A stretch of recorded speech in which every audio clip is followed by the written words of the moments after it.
Ladies and gentlemen, good morning. Nous sommes très heureux de vous recevoir à l'IFAO pour entamer ces 2 jours de programme consacrés aux sceaux, aux signatures et aux empreintes au Proche-Orient médiéval. Nous voudrions tout d'abord remercier l'Institut français qui nous reçoit en ces murs. Nous voudrions également remercier les institutions qui ont permis un financement de cette initiative, à savoir l'Institut français d'islamologie et l'Institut d'études de l'islam, ainsi que l'École pratique des études, l'Université libre de Bruxelles et les musées royaux d'art et d'histoire de Belgique. Ceci dit, rentrons dans le vif du sujet. Les transactions humaines du Proche-Orient tardo-antique et médiéval sont étroitement liées à l'usage de l'écrit, mais aussi par des gestes et des marques spécifiques qui accordent ou valident celui-ci, la signature et le sceau. Ce sont ces marques d'identification, d'authentification, de reconnaissance, parfois discrètes, parfois ostentatoires, que nous allons explorer ensemble au cours des 2 journées de ce colloque. Commençons par les signatures, qui pourraient être apposées, soit par l'écriture manuscrite directe, soit par l'intermédiaire d'un sceau, sur lequel nous reviendrons. Contrairement à la conception moderne, la signature médiévale ne se limitait pas à l'inscription d'un simple nom. L'anthroponymie variait selon les langues, les statuts sociaux, libres ou esclaves, les cultures administratives. Elle pouvait intégrer des éléments relevant du rang, de la filiation ou de l'appartenance communautaire. Dans les sociétés musulmanes, les dirigeants n'apposaient pas leur nom pour authentifier un document. À la place, ils utilisaient une devise providentielle, la alama, qui tenait lieu de signature. À partir du XIe siècle, un signe particulier fait son apparition sous l'influence turque. Il s'agit de la tourra, un symbole de chef de tribu qui devient la marque du souverain. Très vite, tourra et alama fusionnent, donnant naissance à un signe distinctif qui sera pérennisé jusqu'à l'époque ottomane. La signature remplissait au moins 4 grandes fonctions. L'identification tout d'abord. Elle permettait de nommer les acteurs impliqués dans une procédure à conséquences juridiques, actes de vente, contrat, etc., évitant ainsi toute ambiguïté ou contestation ultérieure. Ensuite, il y avait l'authentification, la position d'un nom validait officiellement les documents, les rendant exécutoires et opposables. Par la suite, la signature apposée par l'entremise du nom écrit en toutes lettres à la fin d'une œuvre intellectuelle marquait aussi le fait qu'il en était l'auteur. Cette notion d'octorialité s'étend aussi aux copistes qui signent les colophons de leurs copies. Enfin, la reconnaissance du statut d'auteur entraîne en conséquence une plus-value quand une œuvre, un objet, une calligraphie est signée par un créateur reconnu. La signature marque alors la reconnaissance sociale et la créativité individuelle qui est acquise. And now let us turn to seals, which have a much longer history. They first appeared in the Near East as early as the 4th millennium BC. Mark of authenticity or ownerships, seals are long-lasting objects, but their forms, supports, and uses changed considerably during the medieval period, which is the frame that interests us here. The khatam, or seal, remained commonplace in medieval administration. Initially found on clay or lead pieces, it was later inked directly onto paper. Initially, they bore images, then names or mottos. Seals could be engraved stones, signet rings, or seal sticks, and they could be made of various materials. They were made by specialists, stone cutters, and engravers. They had many owners, including individuals, both men and women, officials, delegates, and even certain communities who used them to assert a collective identity. Their functions overlap with those of the signatures, such as identification, authentication, legal validation, protection of propriety, and the making of ownership and origin of an object. Over the 2 days of this conference, we will explore, define, refine, and nuance those broad outlines through a series of rich and varied case studies.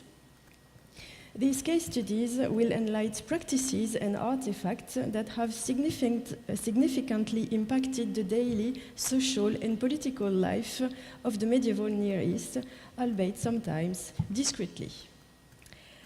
So as you know, organizing an international conference is never a smooth process. And since the program was printed, we had a couple of adjustments. So today our colleague Ahmed El-Shouki is unfortunately absent due to ongoing excavation in southern Egypt. We are therefore pleased to welcome Adrien Collet from the CNRS, who will chair the first session dedicated to early Islamic seals in the Near East. So there will be followed by a short break, after which we will move to the second session focusing on Byzantine seals. After lunch, which will be held here in the IFAO garden, we will conclude the day with the short third session dedicated to signatures in manuscripts. A quick reminder to all the speakers, you each have 20 minutes for your presentation, followed by 10 minutes discussion. And we kindly ask the chairperson to be strict with the timing, and they are fully authorized to take the microphone if necessary.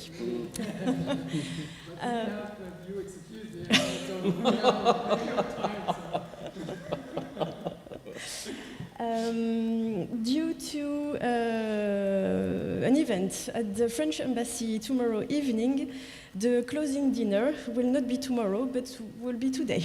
So you are kindly invited to come back here or to stay here at IFAO, and the dinner will start at 7 p.m.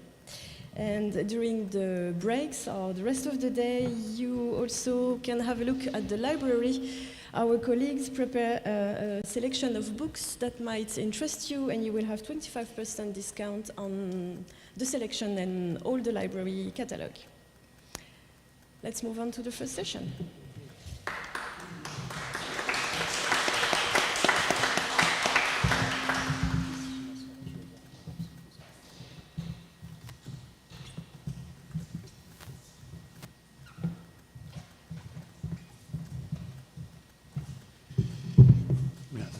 Perfect. So with no further ado, we'll start with the first session. We will focus on the on seals in early Islam. And we welcome Naïm Van Tegem, who is a researcher, a papyrologist at the IRHT, Institut de Recherche et d'Histoire des Textes, at the CNRS, and he will talk about the Arabic seals in clay at the Umayyad and Abbasid period. Merci Adrien. So thank you everybody. I will be talking in French, but of course I prepared a PowerPoint in English so you can follow and don't hesitate to ask questions if you have at the end. Alors, je voudrais commencer ma communication par remercier évidemment les organisateurs qui nous accueillent dans des conditions difficiles puisqu'il y a des changements à rebondissement. J'allais vous faire la blague de vous dire que je parlerai demain, mais non, je parlerai quand même aujourd'hui. Je voudrais aussi remercier l'IFAO qui nous accueille et qui nous permet donc d'échanger dans d'excellentes conditions sur un sujet très spécifique. Est-ce qu'on m'entend bien là ou pas? Oui. Très spécifique, et je suis sûr que les discussions en seront d'autant plus riches.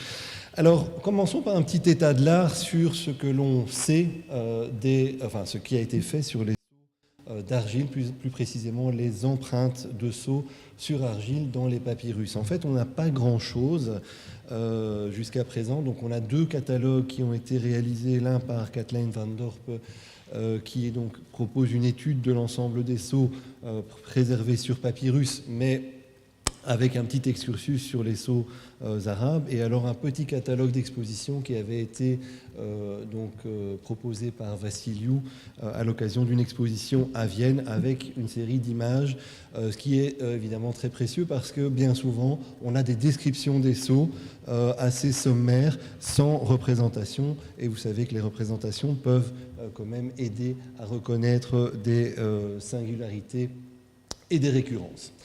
Alors parmi les études, l'une des meilleures études qui a été réalisée sur les sceaux date de 1924, celle d'Adolf Grumman dans son Allgemeine Einführung. Il propose donc une description de ce que l'on savait à l'époque sur les sceaux, ainsi qu'une transcription d'un grand nombre de pièces, notamment, en particulier de Vienne. Ça reste une contribution majeure, d'autant plus qu'elle inclut aussi toute une série de sources arabes qui étaient à l'époque inédites et qu'il a pris la peine de rassembler, de lire, et dont il cite quelques passages in extenso. Plus récemment, Petra Seipestein a consacré 2 articles sur les sceaux. Le premier dans lequel elle se consacre intégralement aux sceaux égyptiens. Le second en 2018 dans lequel elle envisage les sceaux égyptiens pris cette fois-ci envisagés dans leur connexion avec les pratiques sigillographiques attestées ailleurs dans l'empire arabo-musulman. Alors on a aussi un certain nombre d'études qui sont plus centrées, notamment la très belle étude d'Abbott dans son volume sur les papyrus de Qurra conservés à Chicago. Elle consacre quelques pages donc, aux sceaux de Qurra. Je vous les recommande, elles sont très bien faites. Alain Delattre et moi-même avons étudié les sceaux conservés à l'IFAO de la jarre d'Edfou, qui sont vraiment magnifiques. Je ne le dis pas parce que je les ai étudiés, mais parce que vraiment ils sont très, très bien réalisés, très émouvants. Et on peut citer également l'étude de Lajos Berkes qui étudie un sceau annexé à un papyrus copte qu'il avait édité et qu'il n'avait pas dans un premier temps réussi à lire et qu'il donc a ensuite étudié de manière plus approfondie dans une petite notice de la chronique d'Égypte. Donc autant dire que le travail qui reste à faire est énorme et même si ces objets sont de petits objets et a priori à l'importance, à la signification historique peut-être annexe, il y a encore beaucoup de travail à faire. Avant de rentrer à proprement parler dans l'étude des sceaux, qui sera plutôt en fait une série de considérations sur ce que j'ai pu observer dans les sceaux à travers la petite base de données que je me constitue des sceaux égyptiens, je voudrais insister sur des problèmes méthodologiques qui surgissent dès lors que l'on s'intéresse à cette documentation. Un des problèmes majeurs, c'est que les documents égyptiens, quand ils sont arrivés en Europe, étaient des objets tridimensionnels, souvent pliés, scellés, et qu'aujourd'hui, en fait, ce que nous avons sous les yeux, ce sont des objets bidimensionnels qui ont été placés sous des plaques de verre sans que l'on ait forcément toujours une trace de la restauration, une documentation sur la restauration qui a été faite ou de photos ou de dessins représentant le document tel qu'il était à son arrivée dans les collections européennes. Par chance, il y a quand même quelques documents pour lesquels on a une documentation. C'est le cas de ces 2 zentagia ou avis d'imposition qui concerne une visite du gouverneur Abdelaziz ibn Marwan à Alexandrie, qui n'était connue jusqu'à présent que par l'histoire des patriarches et dont on trouve ici une confirmation dans ces 2 documents. Ces documents qui se trouvent à Strasbourg ont été dessinés à leur arrivée par le grand papyrologue grec Friedrich Preissige, qui en a donc donné une représentation, et vous voyez ainsi que l'objet bidimensionnel que vous avez à votre gauche se présentait de manière très différente à son arrivée, avec un beau sceau qui avait été placé donc en plein milieu du texte grec. J'aurai l'occasion d'y revenir plus tard. De la même manière, l'entagion copte qui accompagnait cet entagion bilingue arabe-grec était lui aussi scellé, et vous voyez qu'il était scellé de telle manière que l'ensemble du coupon avait été replié et ensuite fermé à l'aide de ce petit sceau. On a en plus ici la cerise sur le gâteau, une description, alors dans un allemand qui est très difficile à lire parce que c'est une de ces vieilles écritures allemandes du début du XXe siècle, mais qui donne avec force détail une description de la manière dont les documents étaient conservés et étaient agencés l'un à l'égard de l'autre au moment de leur découverte. Mais c'est là un cas rare. Il ne faut pas s'imaginer qu'en papyrologie, on a une documentation abondante de ce genre. La plupart du temps, on n'a pas d'informations.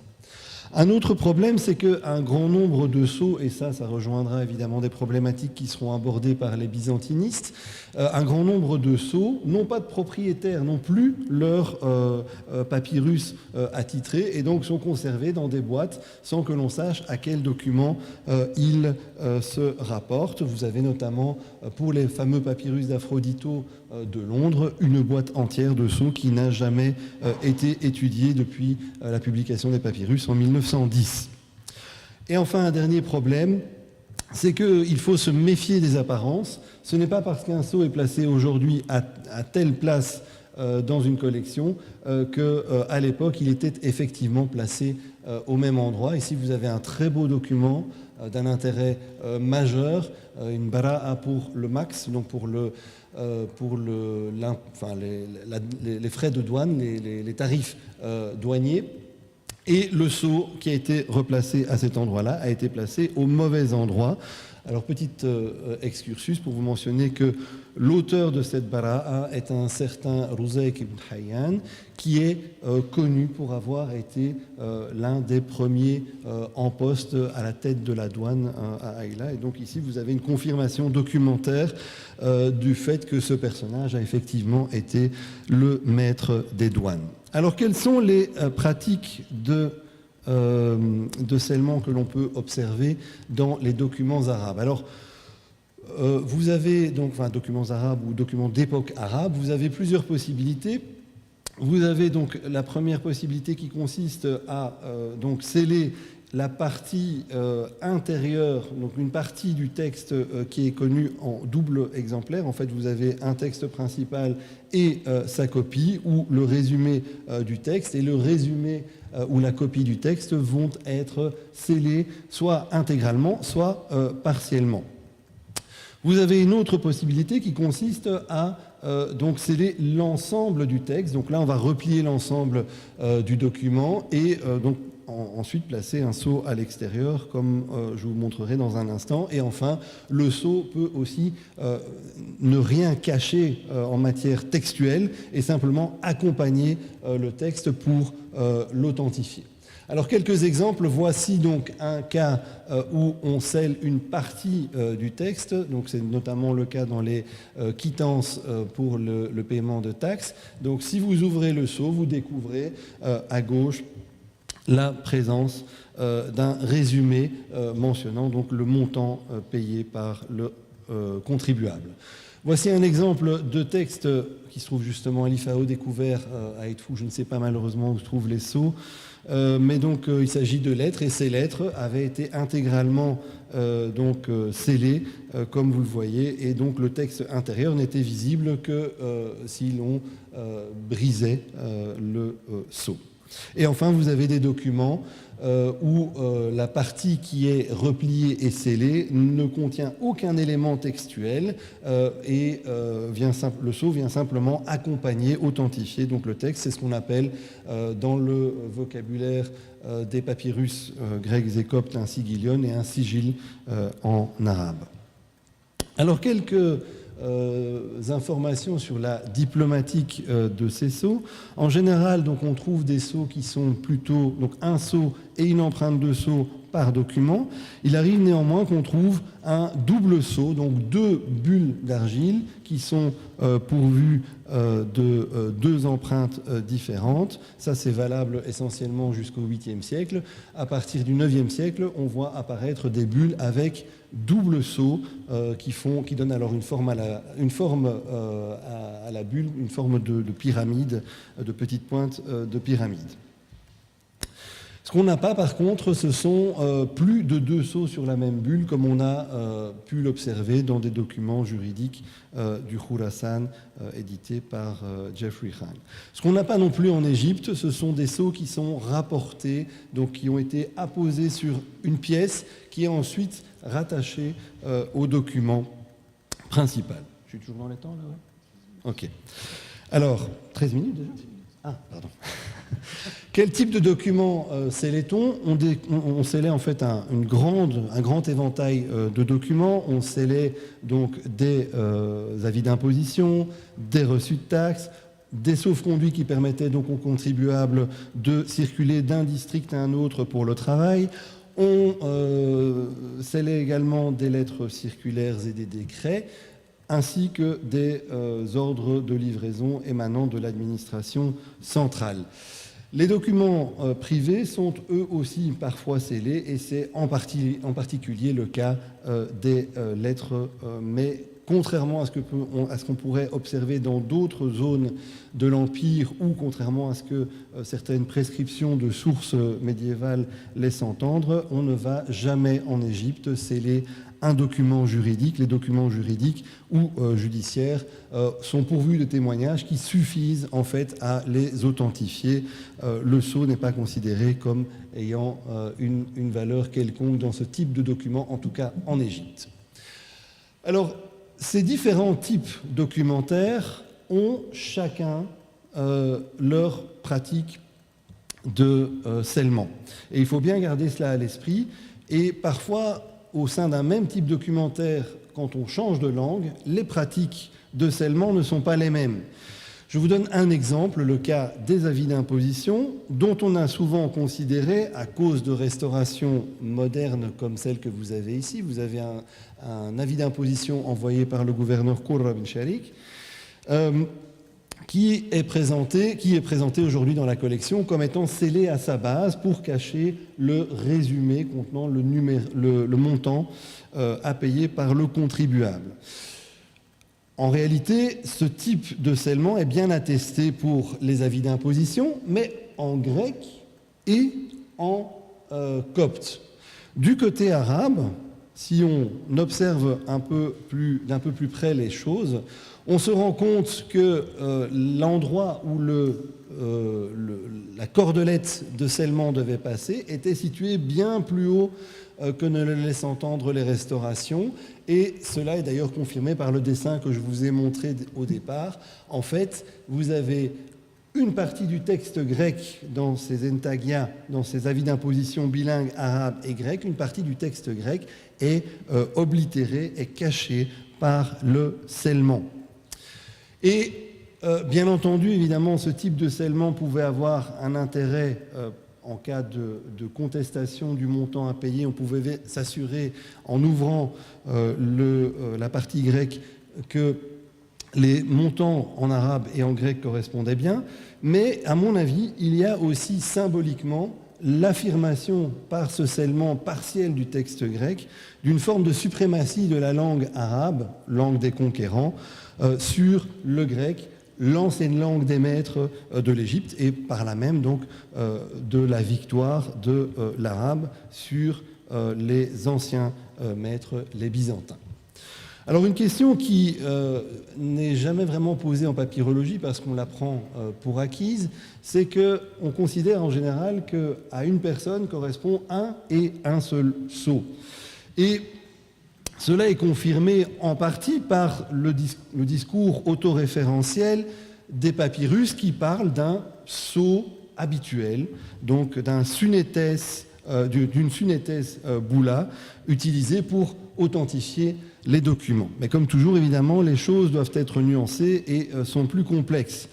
Si on observe par exemple le sceau de Qurra, il y a de légères différences. Alors on n'a pas beaucoup de temps, mais est-ce que vous voyez ces différences ? Il y a une étoile. L'étoile est la clé du problème, effectivement. Alors en fait, l'étoile n'est pas forcément située au même endroit. On a des sceaux tout à fait contemporains où l'étoile est placée tantôt devant la bête dont l'identification a posé beaucoup de problèmes et n'est pas encore résolue, tantôt au niveau du dos, enfin de l'arrière-train de l'animal.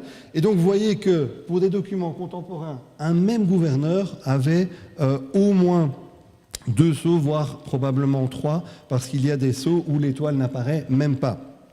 Et donc, en fait, tout cela a été remarqué il y a bien longtemps par Abbott, qui trouvait comme explication possible éventuellement que les sceaux différaient en fonction de la position du sceau sur le document. J'en doute légèrement. Je pense qu'il y a une explication beaucoup plus simple, c'est que cette chancellerie de Qurra, en fait, devait émettre un grand nombre de documents chaque jour. Et donc, à mon avis, il y avait simplement plusieurs sceaux, parce que plusieurs détenteurs du sceau du gouverneur pour donc authentifier ces différents documents. Alors on parle aussi donc en papyrologie de sceau personnel, mais est-ce que le sceau est toujours personnel? Et là, un cas très intéressant est celui de Yohannes ibn Mina, dont vous voyez apparaître le nom ici, qui a scellé donc son document à l'aide d'un sceau où on ne lit pas Yohannes ibn Mina, mais on lit Mina ibn Shanouda. Donc en fait, ici, ce qui se passe, c'est que nous avons un receveur de taxes qui émet en son nom un document utilisant le sceau d'un autre receveur, un certain Mina ibn Shanouda, qui est bien connu par les sources papyrologiques. Et en fait, il me semble que l'on peut, sans trop de difficultés, supposer que Mina ibn Shanouda était le père de Yohannes et que Yohannes a récupéré le sceau de son père. Donc, on n'a pas toujours ce sceau personnel dans les documents papyrologiques. Une dernière question que je voudrais aborder très vite, si Monsieur le Président nous l'autorise, c'est la question du déclin et de la disparition des sceaux sur argile. Au Xe siècle, on observe vraiment une disparition de ces sceaux et la question se pose de savoir pourquoi. Un événement majeur du Xe siècle, c'est l'introduction du papier en Égypte, et donc on pourrait se dire introduction du papier, donc suppression des sceaux. En réalité, c'est complètement faux puisqu'on a des pièces sur papier comportant un sceau. À mon avis, l'élément majeur qu'il faut prendre en compte ici, c'est l'arrivée des Fatimides qui amène à une professionnalisation de l'administration et à une série de réformes fiscales qui vont permettre en fait à l'écriture de devenir un élément beaucoup plus marquant dans l'identification des individus.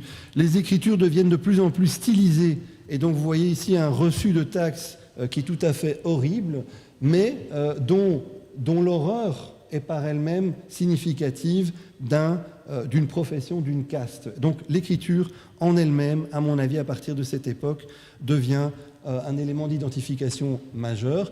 C'est aussi à cette époque qu'on voit surgir les alama en Égypte, alama qui dépassent les simples cercles élitaires ou les gouverneurs pour se diffuser dans l'administration, dans l'appareil administratif. Et donc, à mon avis, ce sont ces éléments-là qui ont rendu possible la disparition du sceau, permettant à l'administration d'économiser beaucoup d'énergie. Parce que si vous imaginez que chaque année, il fallait produire près de 20 millions de reçus de taxes, c'était autant de sceaux qu'il fallait produire, 20 millions de sceaux. Ça fait une série importante de sceaux à produire. J'ai encore combien de temps? Une minute? Ok, alors je termine pour conclure en disant que les sceaux ne sont donc pas des petits objets sans intérêt, uniquement décoratifs. Ils nous disent aussi des choses sur les gens. Ici, je vous donne le cas d'une personne qui a scellé une lettre. Il s'appelle donc Théodore ibn Yohannes. Et donc, quand j'étais un bébé papyrologue découvrant cette lettre, j'étais tout excité, évidemment, me disant qu'il y avait une possibilité de trouver une lettre fermée en arabe. Grande fut ma déception, puisque c'était du copte, mais du copte avec de l'arabe. Donc, manifestement, la personne qui a scellé cette lettre se présentait comme un arabe culturellement, utilisant de l'arabe dans sa lettre, mais écrivant encore en copte. Donc ça nous dit des choses sur l'identité des gens. Maintenant, si on veut vraiment progresser dans l'étude des sceaux, il faut être systématique, photographier, facsimiler, éditer, traduire, identifier les propriétaires de ces sceaux. Ce n'est qu'à ce prix qu'on pourra vraiment avancer Et je pense qu'il y a encore beaucoup à faire, puisqu'en fait, la sigillographie des papyrus arabes souffre du même problème que la papyrologie arabe. Nous avons un corpus qui est assez important, pour l'instant ridicule au regard de ce qui se fait chez les byzantinistes, mais néanmoins important. Nous avons 30 sceaux édités pour 200 que j'ai pu repérer, et probablement bien davantage qui sont conservés dans les collections européennes et américaines, et bien sûr dans les collections égyptiennes. Et sur ce, je vous remercie et m'excuse du débordement. Not at all. Thank you very much for this wonderful overview on the history of seals in the Umayyad and Abbasid period. We're going to open the floor to questions, and now we'll make the mic circulate. Merci Naïm pour cette présentation. Je voulais revenir juste sur la disparition du sceau au Xe siècle. Oui. Tu veux que j'affiche quelque chose Non, pas spécialement, mais je voulais juste une clarification. Du coup, tu penses que cette transformation de l'écriture, qui est donc très peu lisible, ça permettait de faire office de sceau, c'est-à-dire de cacher ce qui était dedans? Parce que le sceau, il ferme, il cache du coup ce que contient la lettre. Alors la question, c'est évidemment de savoir quelle est la valeur d'un sceau. S'agit-il de nécessairement cacher, parce qu'on continue de fermer les lettres, on continue de les emballer avec une cordelette plus tard, sans mettre nécessairement de sceau. Donc, à mon avis, le sceau tel qu'il est conçu à cette époque-là a plus une valeur d'authentification qu'une valeur, c'est plus un objet qui sert à authentifier qu'à fermer. Et donc en fait, ce que je n'ai pas dit quand j'ai parlé des écritures, c'est que le reçu de taxes, par exemple, va passer par toute une série de bureaux à l'époque fatimide, et ce qui ne se passait pas à l'époque abbasside ou omeyyade. Et donc en fait, il y a des multiples organismes de contrôle qui vérifient que les taxes payées correspondent bien à ce qui a été demandé, etc., et qu'il n'y a pas de corruption. Alors que dans le système administratif abbasside et omeyyade auparavant, on n'a pas ces instances-là. Et les écritures sont moins typées, en fait. Vous avez vu l'écriture de Johannes. C'est une écriture qui est... d'abord, il fait beaucoup de fautes en arabe, il oublie des lettres. Et c'est une écriture assez mal maîtrisée. Et donc, en fait, elle pourrait très bien être l'écriture d'un quidam. Et sans le sceau, on n'a pas la certitude que c'est bien un receveur de taxes qui émet un document. Alors qu'à l'époque fatimide, les reçus sont écrits dans une écriture tellement stylisée, tellement simplifiée, avec un grand nombre de ligatures abusives, que c'est un style quasiment inimitable. Donc si vous n'êtes pas de l'administration, c'est pratiquement impossible à copier. Et c'est d'ailleurs pour ça que ces reçus de l'époque fatimide sont restés inédits jusque très récemment. Okay. You have another question? Thank you so much for this incredible paper. I mean, we are the Byzantinists, so there's like so many. It must be a disappointment for you. No, it's so amazing. There's so many contact points, like it's just uncanny. But anyway, Okay. I just wanted to. So this is not something that we're going to talk about, as a matter of fact. But in Cologne, together with some colleagues at UMR Orient Méditerranée in Paris, we have developed let's say, a way of publishing seals digitally. Mm-hmm. So I just wanted to ask you, so we might talk about this like later, but I just wanted to ask you if you have in mind, for example, to make this material available also in a digital format so that it makes it like, how can I say, more interoperable also with the documents, and perhaps to, let's say, double check between seal and papyrus, Mm-hmm. and so on and so forth. Yeah, just, Yeah, food for thought. it's a good idea. The problem is that I'm working when I have time. I'm just encoding seals, which means that I have not much time to work on it for for a whole day and so on. But of course, it would be nice to have something that is online, that you can upgrade, that you can feed whenever you find a new document, and that could be used worldwide by colleagues, papyrologists, historians, and Byzantinists, for instance. Yes. Merci Naïm pour ces fascinantes contributions. Moi j'ai seulement une question par rapport au mot sigil que tu avais. Oui. Parce que si j'ai bien compris, hein, mais voilà. Alors c'est un mot en arabe dont le sens a beaucoup évolué. Voilà. À l'époque omeyyade et abbasside, c'est un terme qui désigne ces documents-là. Oui. Donc par exemple, les sauf-conduits vont être appelés sigils. Enfin, par exemple, excuse-moi. Les sauf-conduits, donc qui permettent Oui. de voyager d'un endroit à un autre, vont être appelés sigils. On n'a pas, à ma connaissance, à l'époque omeyyade ou abbasside, le sens de sigil dans le sens de registre, dans le sens de registre judiciaire, ou le sens ottoman.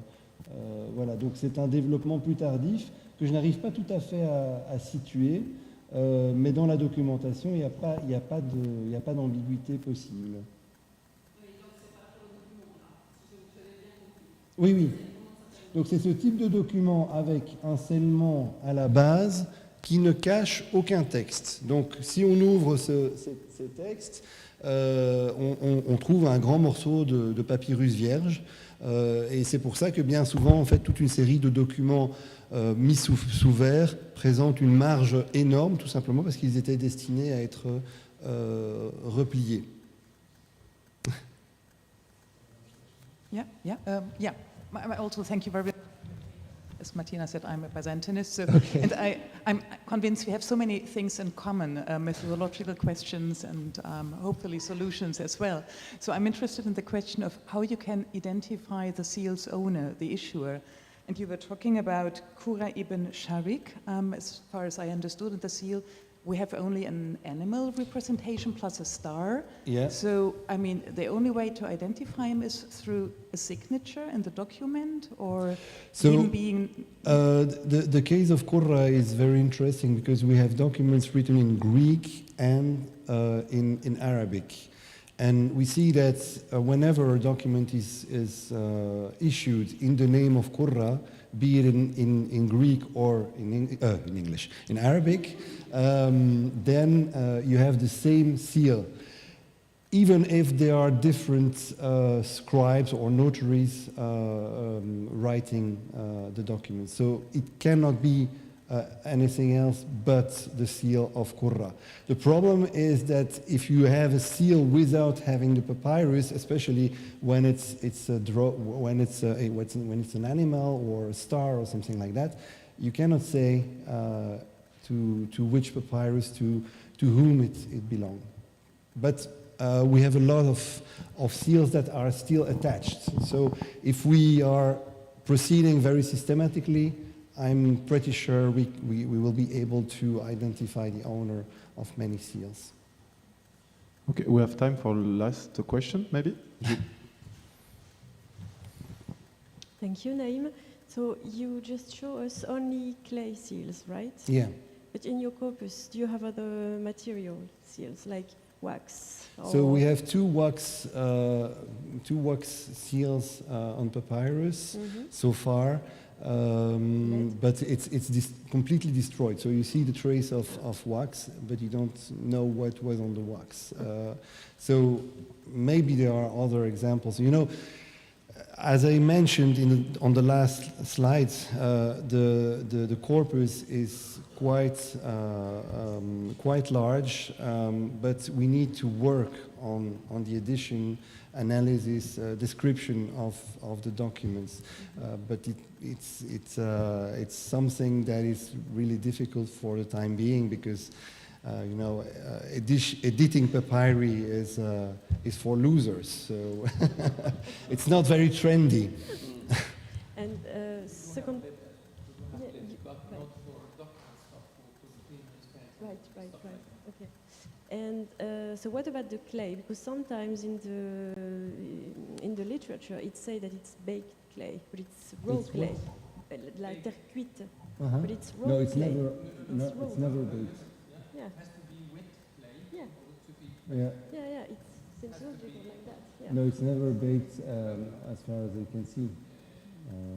Yeah. Thank you, Dr. Naim. Merci.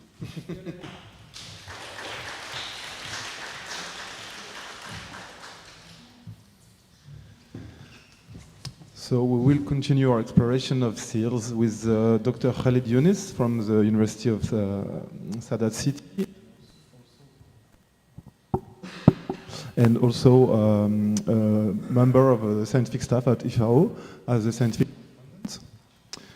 And he will be presenting the seals of Egypt's Arab governors, the Abbasid governor Malik bin Dalham and his seal.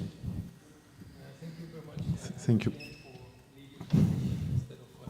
And for the introduction, I would like first to thank the two organizers for the organization of this wonderful.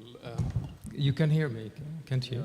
For the organization of this excellent conference. I'm looking forward to all the talks and for giving me the opportunity to meet our esteemed colleagues.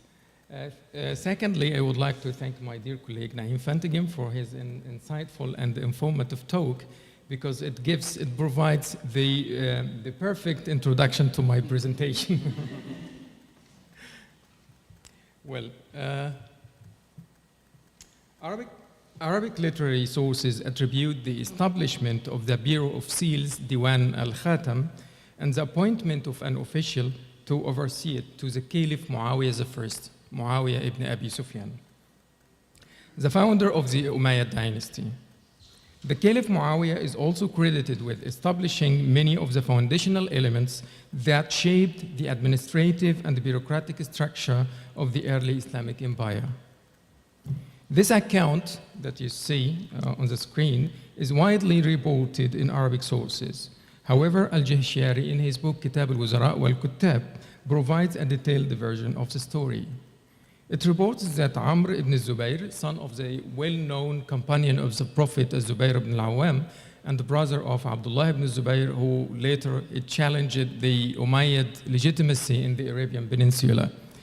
So this Amr came to visit the Caliph Muawiyah in Damascus. And Muawiyah ordered that Amr ibn Zubayr be given 100,000 dirhams as a gift to assist him paying off his debts. And he wrote a letter to him, to Ziyad ibn Abi, who was then the governor of Iraq at that time.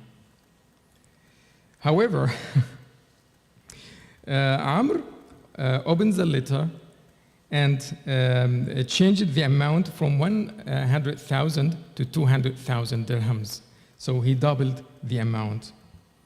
When Ziyad later submitted the final account to the Caliph Muawiyah, the Caliph noticed the difference. And he demanded that Amr must return the extra amount and had him imprisoned. His brother Abdullah ibn Zubayr would eventually pay the sum on his behalf.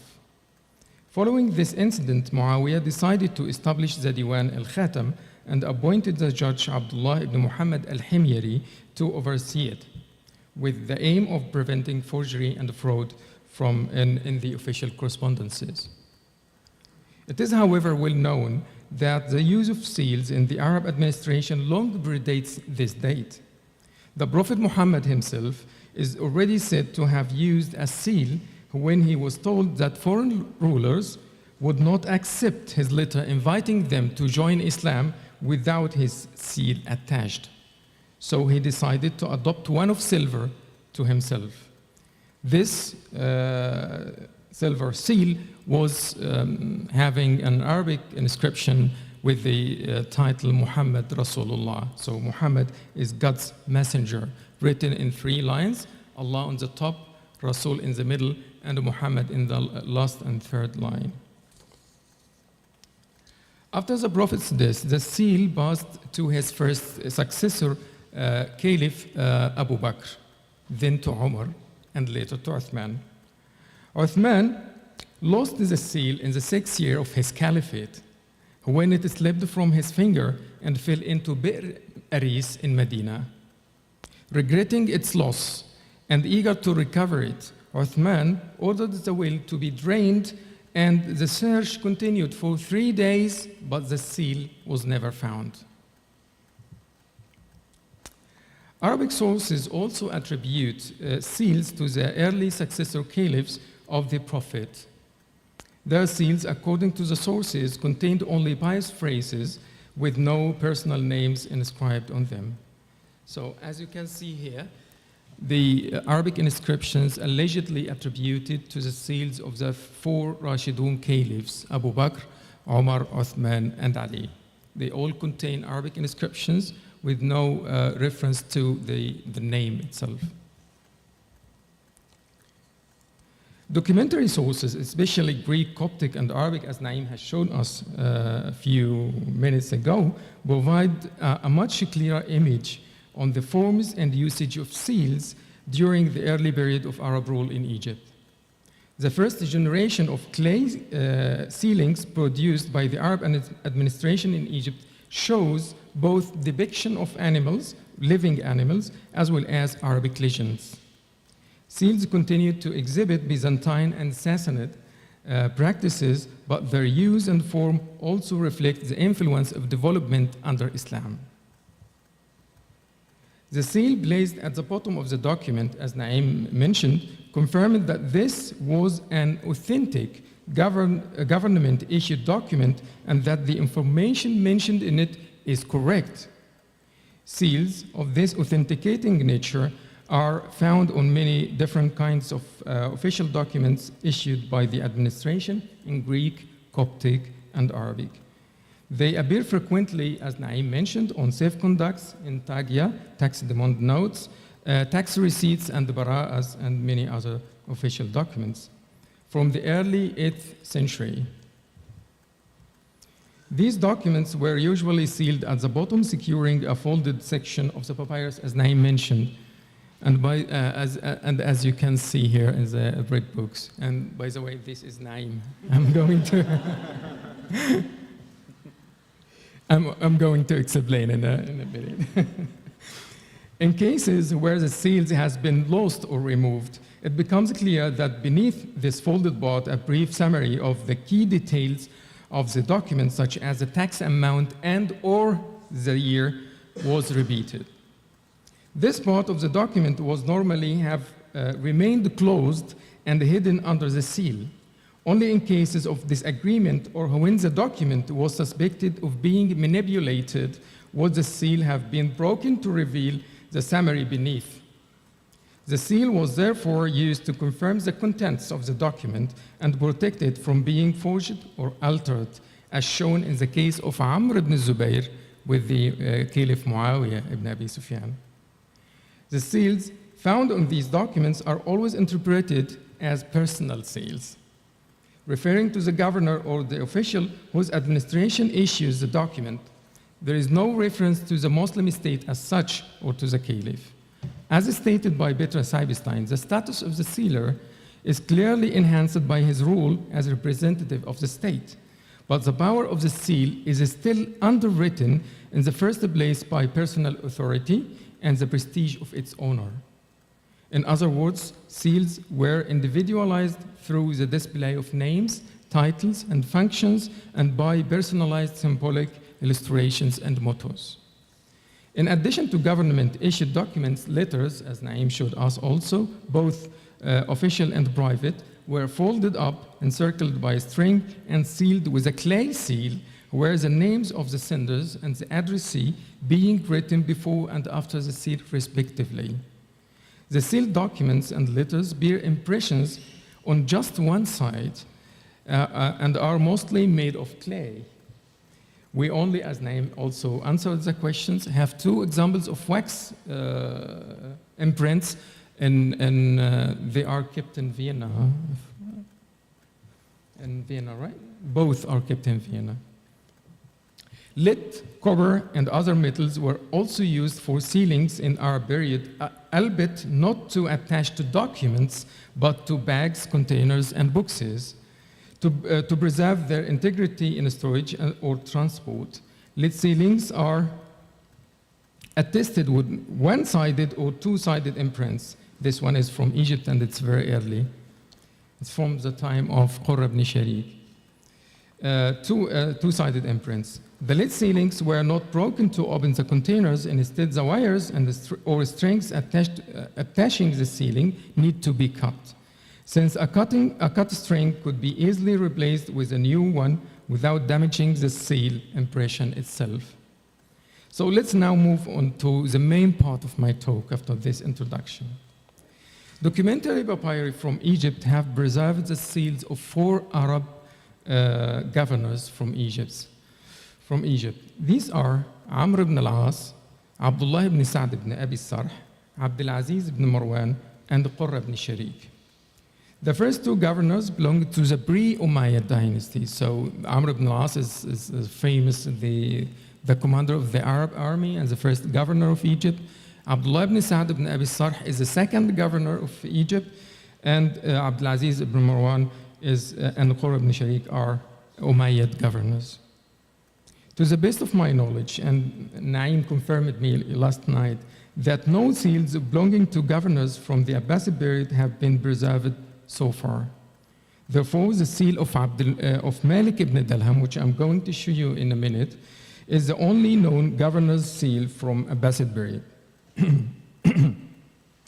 It is generally believed that the shift from seals with images to those with Arabic inscriptions took place during or after the reforms of the Umayyad Caliph Abdul Malik ibn Marwan, when Arabic became the main official language of the administration.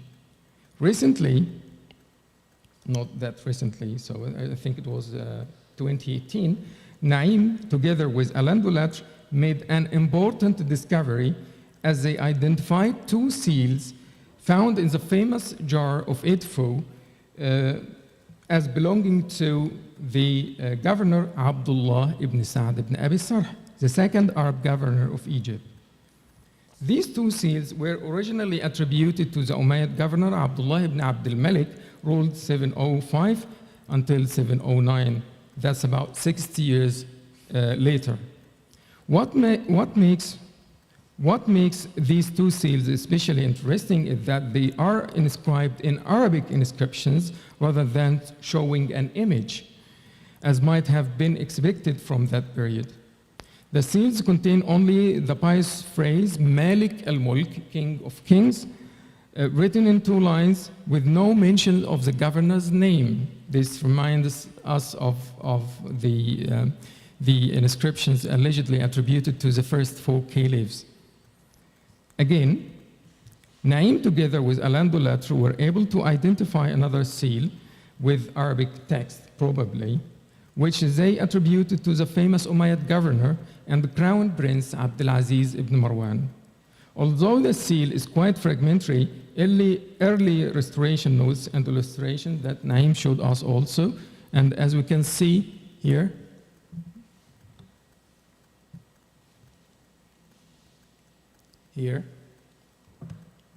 shows geometric patterns upon closer examination could be interpreted as the Arabic word Allah, which suggests that the seal likely contained also an Arabic bias formula, something billah or yathiq billah or trusting God or something like that.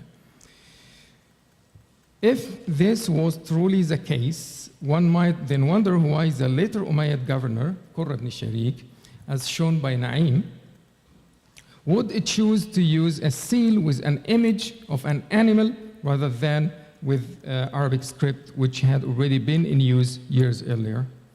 This raises interesting questions about personal preference, or perhaps about slower transition from imagery traditions to fully Arabic inscriptions on official seals. Now turning to the papyrus and seal of the Abbasid governor Malik ibn Dalham, but I would like first to give you a bit of context and background. My colleague Sobhi Bouderbala from the University of Tunis and I are currently working on the edition and the study of a collection of Arabic papyri discovered by the French archaeological mission at the site of estampilles in Fustat, which was identified by Giraud as a Zabbaline settlement. These papyri were found over than 10 years of excavations, starting with the first season in 1985 and continuing until 1997. Unfortunately, the papyri are very fragmentary and quite difficult to handle and read. The papyrus and seal I will show you today come from this collection and will be published in our upcoming book, inshallah, to be published with the FAO Press next year. When I first joined the project a few years ago, I only had access to digital images, not to originals. Some of these images are even in black and white, taken on site during excavations. Later, thanks to Dr. Abbas Zawash, who is not here today, the director of studies, because he granted me access to the magazine, to the FAO magazine in Fustat, and I had the chance to visit the magazine in March 2022 and again in 2023, before the magazine was demolished and all the objects were moved to the National Museum of Egyptian Civilization, which makes it now much harder to get access to the originals because the objects have not yet been catalogued or indexed. All right, almost none. But anyway, when I first saw the papyrus together with my dear colleague, Sobhi Bouderbala, I immediately recognized it as an important administrative document. Fortunately, Sobhi was present at the time when the papyrus underwent its first stage of restoration by Nikos Litinas. He told me that the papyrus was originally discovered folded in this shape. So you still here can see the string and the node that holds the clay seal.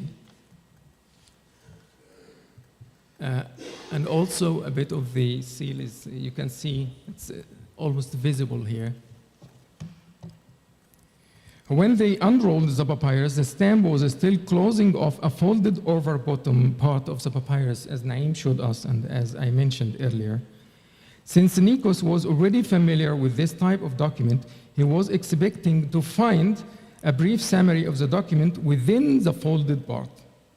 So he decided to remove the seal and unroll the folded bottom part. Surprisingly, nothing was found after the removal of the seal, as you can see. So this hole, that was a place of the clay seal, and this part was folded over, and the seal was fixed in this hole. But in fact, it was not so surprising for me not to find any text within the folded part, because I was able to identify this document as a template and not as an original document. Even Naim showed us in Edinburgh that even a template could have also something within the folded part. But anyway, and that was, of course, before Naim, and again, here you have Naim explaining the concept of the template, which I explained to Sobhi Bouderbala 3 years before Naim explained to us in Edinburgh. So here we have the template of a template. Naim was able to collect a corpus of 9 templates from different papyrus collections, allowing him to draw some well-founded conclusions about templates. Anyway, so after the papyrus was unrolled and the seal was removed, they noticed that the top, as you can see, the top and the right part of the papyrus were missing. So actually, no text was missing from the top because we still have traces of the basmala, but the main part was missing on the right side. The missing part includes some important information, mainly the opening with the name of the governor or the financial director, Sahib al-Kharaj, under whose authority this document was issued. But fortunately, the date of the document is fully preserved in line 4. As you can see here, the date, لسنة 92 و100, and that's 192. And it's also partially preserved at the very bottom as usual. And you can see here part of 100. And here's the lower traces of the noon of 90. So once the date was known, it became the most important part. Yeah, okay. All right. Once the date was known, it became easy to identify the governor in whose name the template was issued. I immediately checked the list of Egypt's governor, Kitab al-Wulat. So according to Al-Kindi, the date 192 corresponds to the short term of the Abbasid governor Malik ibn Dalham al-Kalbi, who ruled Egypt for only a few months, 10 months. So, but as I continued surveying the original papyri, I came across several papyrus fragments placed under glass. Among them, this small piece caught my attention. So, this one. When I examined it more closely, I was able to read the opening lines and recognized it as a bara'a issued in the name of Malik ibn Dalham. So, the same person. Bara'a min Malik ibn Dalham, Amil Amir al-Mu'mineen. The gaps in the text and the overall layout immediately suggested that it might belong to the same template that we had earlier identified. Driven by excitement at what seemed to be like a promising find, I brought the two fragments together and tried to see if they would fit. And indeed, they matched remarkably well at first sight, and we took a photo for the two pieces together. Later on, we began to read the two fragments as if they were parts of a single papyrus, but the texts did not line up. After several unsuccessful attempts, almost none, the most important part of the presentation. After several unsuccessful attempts to make the lines join, we decided to examine both pieces separately and more carefully, comparing them in terms of script, letters, shape, and size, as well as the other features like the size of the pen and the intensity of the ink, and so on and so forth. Our dear colleague Farouk Bouaziz recently had also a look at the papyrus, and we all decided that reached the same conclusion that the two fragments do not belong to the same document. Even though, I must admit, it was very tempting, at least for me, to see them as one. But anyway, instead of having one template, we now have two templates in addition to the 9 templates of Naim. Both were issued in the name of the Abbasid governor, Malik ibn Dalham. Arabic sources provide only fragmentary and indirect information about this governor. Nothing is known about his career before his appointment in Egypt, or about his activities in Egypt during his tenure or following his dismissal from office. Likewise, the date and location of his death remain unknown. The assumption that he came from a military background seemed quite convincing as an explanation for his brief biography in sources, since it aligns with the unstable political condition of the province, especially the major revolt that broke out in the Delta region before his arrival. So let's now, I'm almost done, come to the papyrus itself. So the document is a template for a quittance, as I mentioned, Bara'a, issued in the name of the governor Malik ibn Dalham, who was a governor and a financial director at the same time. So he held both offices. The text was penned by the professional scribe Al-Khalil ibn Khalid, who identifies himself as one of the scribes of Az-Zimam in the year 192. The empty space within the text, along with the governor's seal affixed at the end, strongly suggests that this document was issued by the Central Diwan in Fustat and was intended for distribution to provincial diwans across Egypt to function as a template for original Bara'a documents to be issued to taxpayers throughout the country. A practice that might have been common within the administrative process, probably since the Umayyad period. These templates were either, as Naim also showed us in Edinburgh, that either were filled out directly, and he showed this beautiful example that we used to see it as an original document, but his conclusion that after the investigation of the lines, he noticed that the lines did not align together, and he reaches the final conclusion that it was a template and it was filled out. So it had some spaces, and these spaces, which are underlined with yellow lines, were added later. Or used as models by secretaries when preparing official documents. They served as examples to ensure that the language, layout, formulas of the documents followed the corrected administrative style. In other words, they acted as guides for scribes to maintain accuracy and consistency in the paperwork issued by the administration.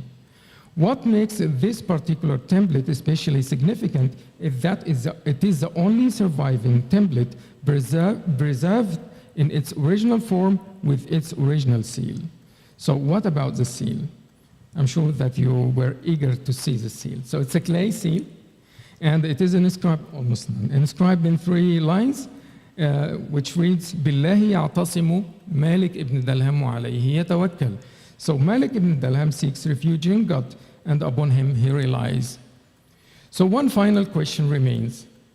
Why was this important stamped document discarded instead of being sent out to fulfill its function as a template?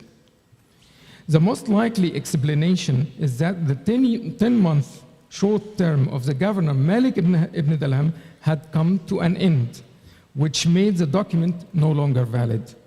New templates and original documents were to be issued in the name of the new governors. This likely explains why the document was ultimately set aside and later discarded. To sum up, the 2 papyrus fragments and the seal are extremely valuable as they represent the only surviving documentary evidence of Malik ibn Dalham's tenure in Egypt.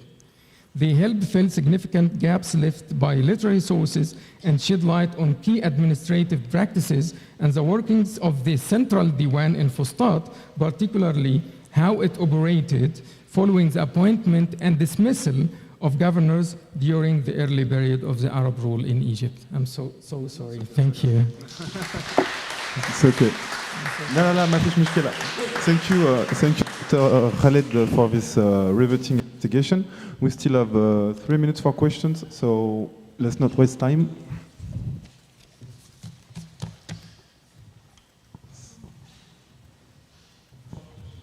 Very short. Thank you very much. It was amazing, enlightening. I just have a question because, I mean, on the process of manufacturing the seals, since they are made out of clay, I imagine they were stamped somehow. Yeah, of course, yes. And do we have any stamps from archaeological findings? Do we? I don't know. Okay, because I don't know, but we have the impression, so they must have, but we don't have the seals themselves. But we have the impression, so there must have existed. Yeah. Thank you, Khaled. When you have an empty part hidden by the seal, do you systematically check if there is no text written with magic ink, like we saw? No, magic ink, secret no, ink. I mean, I don't know. Because I realized last workshop that we have this kind of ink. So I don't think so. I don't think so. But even the published document, they did not open the folded part. They kept it as it is. So we are not sure whether they all contain summary below the seal or not, because we did not unroll every papyrus. So only in a few cases that shows that. Yeah. But using secret inks, I don't believe that it was used, because why is it? What do you say, secret ink? Yeah. All right. Yeah. Because as I mentioned, this when this taxpayer or the one who takes the safe conduct, he has to move to cross the checkpoints. And if they manipulate this, okay, we need to check, and they opened it, and okay, that's correct. You can go on. Yeah. Thank you, Dr. Khaled. I'm very sorry. You can surround him at coffee break with questions again. And during the coffee break, Oh, yeah, we yeah, can yeah, go of to course. Dr. Khaled and ask Yeah, more questions. thank If you still you. have questions.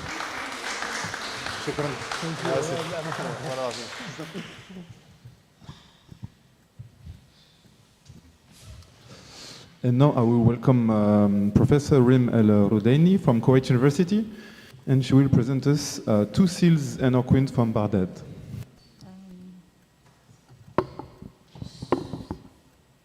I'm not sure which is mine. It's on the desktop. Not that one. Yeah, that one. Okay.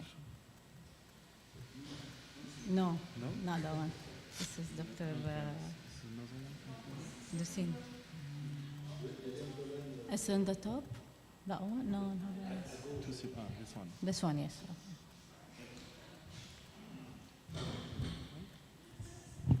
Yep. Okay.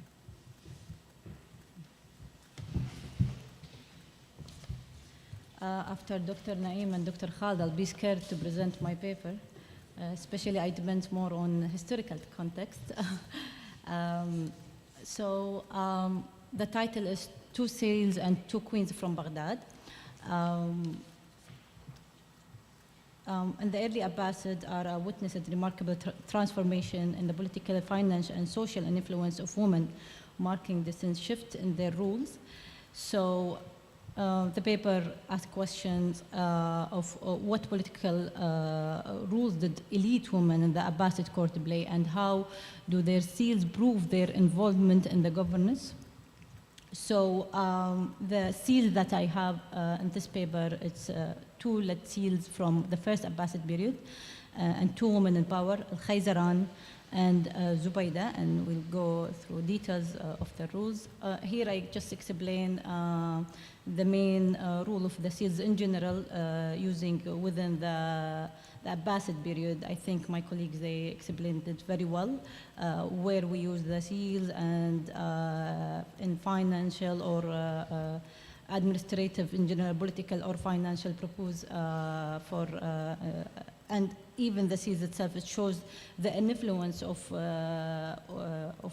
people who hold this seals, especially when it comes to women during this period, actually. So the first lead seals I have here, it's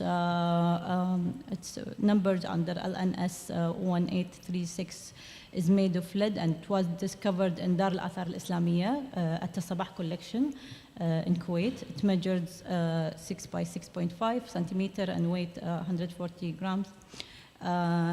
And the bin of the seals located in the back center, which also crafted from lead. I'll show you the picture later on. So the reading of the first seals is, the first line, it's Barakatun min Allah, and the second line is Al-Khayzaran. The translation, the Barakatun min Allah, it's a blessing from God, the Islamic principle that the authority and derives from God, and it's used in many coins and many seals as well. The second line, which is the name of the lady, Al-Khayzaran, and Al-Khayzaran, she's the wife of the third caliph, Al-Mahdi, third caliph of the Abbasid Caliphate.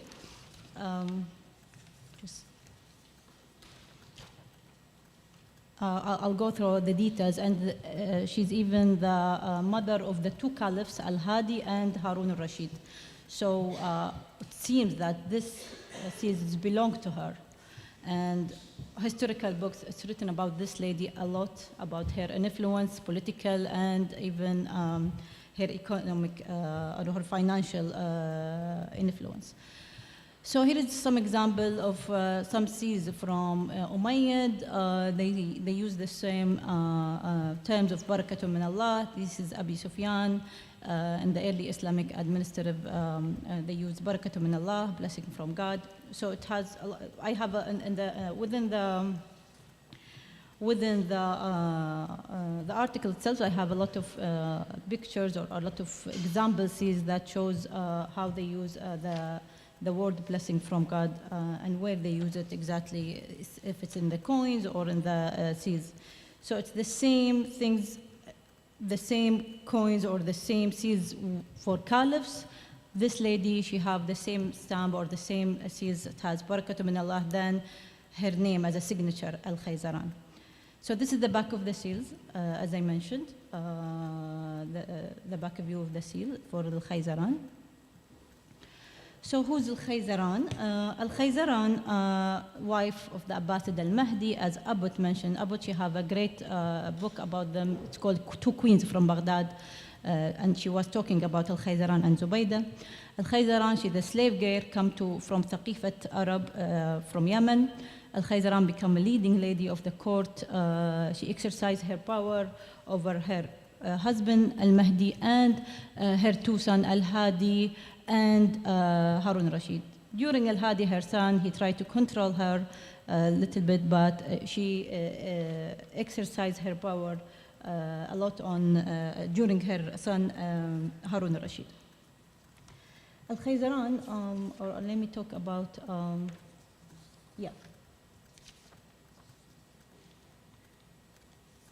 Al-Khayzaran, significant political influence during her husband Caliph, although Caliph Abu Ja'far al-Mansur had advised and warned his son al-Mahdi, allowing women to intervene to state affairs and participation in governance, but al-Mahdi did not pay attention to his dad's advice.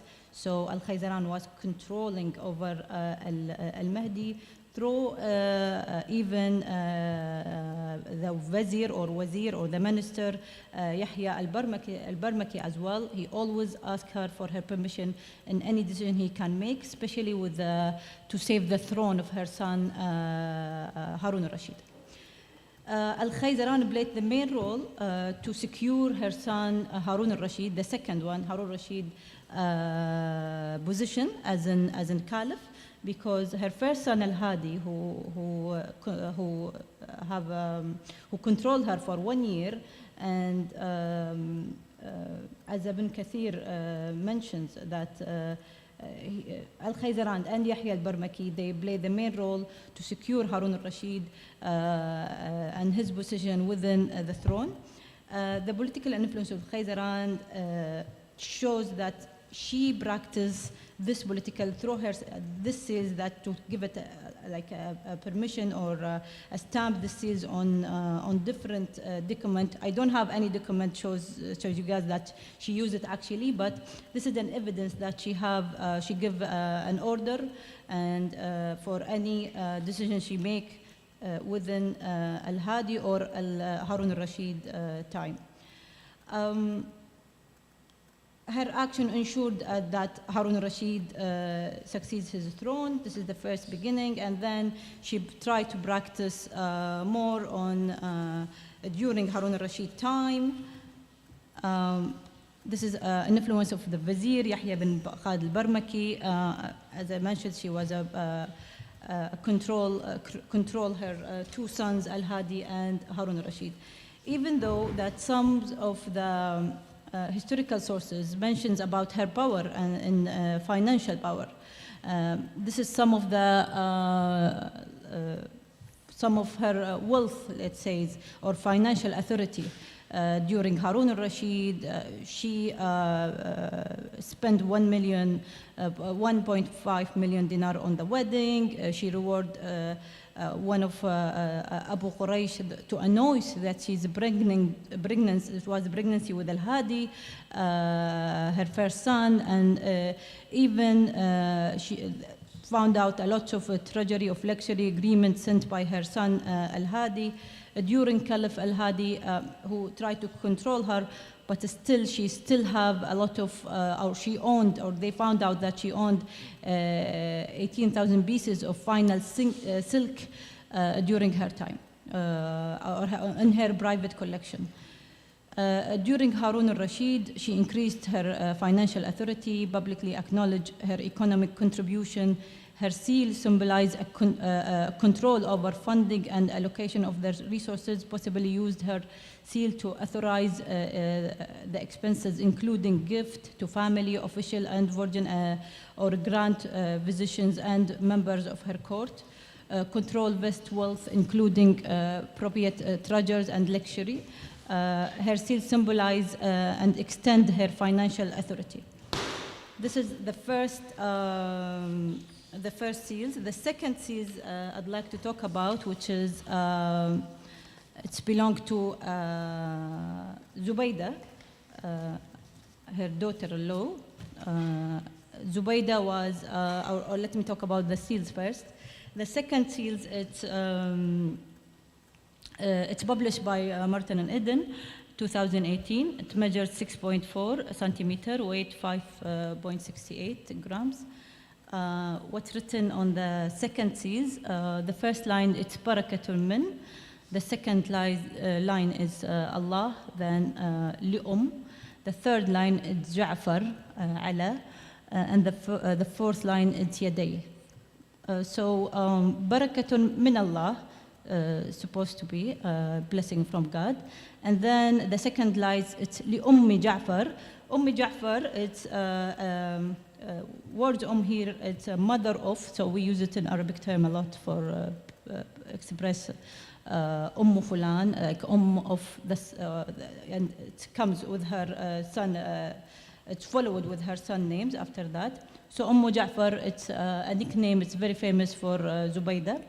They even give her this title before she gets married or before she have a son. It's given by her grandfather, the second Abbasid Caliph, Abu Ja'far al-Mansur. So he gave her this title. So she known not as an al-Amin, which is her son, she known as an Ja'far. So that's why the second line is supposed to be Li-Ummi Ja'far. And the third line, it's for Ala Yaday, which is a very famous term we use a lot, or we found it a lot in seals or in coins. Ala Yaday, it's followed by individual who held one of the higher position, and this expression Ala Yadayn is known for coins and a lot, and it's in the hand of. The translation, it's in the hand of. So this is the last line of the second seals. So who is Zubaydah and what her role in general, and why this kind of queen or lady? The first lady she was a slave, then she married to a caliph, and she became Walad, and after that they treat her like a queen. But Zubaydah, she born as a queen. She belonged to Abbasid family, and she married to a caliph, which is she married to Harun al-Rashid. So Zubaydah, Lady Zubaydah, her significant political power during her husband Harun al-Rashid caliph, particularly in the court political. Lady Zubaydah played a major role, position powerful over Barmakt family, the minister, especially after Ja'far ibn Yahya al-Barmaki compelled her son al-Amin to swear on oath to confirming her fears about their growing political ambition. Zubaydah political involvement continued during her son al-Amin region, especially during his conflict with his brother al-Ma'mun. They have a civil war for 4 years between these two brothers. Zubaydah's prestige position allowed her to direct access to the financial sources, such as when she personally requested tax refine gold from Egypt. She had a lot of influence on the finance. Zubaydah built Darb Zubaydah, which is very famous. The Darb Zubaydah, which is the road from Hajj, from Baghdad to Mecca. This is the first order that she can make as a financial order and an influence, show her influence. Spent 2 million dinars on this Darb Zubaydah. And Zubaydah as well spent 37 million, according to sources and historical sources, dinar on the wedding of Al-Ma'mun to Buran. Al-Ma'mun, that's the 6th or 7th Abbasid Caliphate, give the Falma Sulah status to Buran as a wedding gift. Manage multiple treasures, continuing rare artifacts, riches, and fine fabric within her collection as well. Zubaydah was very famous to the massive wealth to the Baghdad after Harun al-Rashid death. So these historical sources that I'm using here to approve why we have these two ladies having their sales, why this kind of ladies, they use their sales for. They use it for their power. They use it to give an order for their power, to give an order for what they request for their wealth, their managing their financial sources. So seals as evidence of the political power, seals symbols of governance, and Zubaydah seals affirms her high status within the Abbasid court. It offers valuable into a female political engagement and helps reconstruct the broader social political landscape of the Abbasid era, highlighting the unique agency of the elite woman.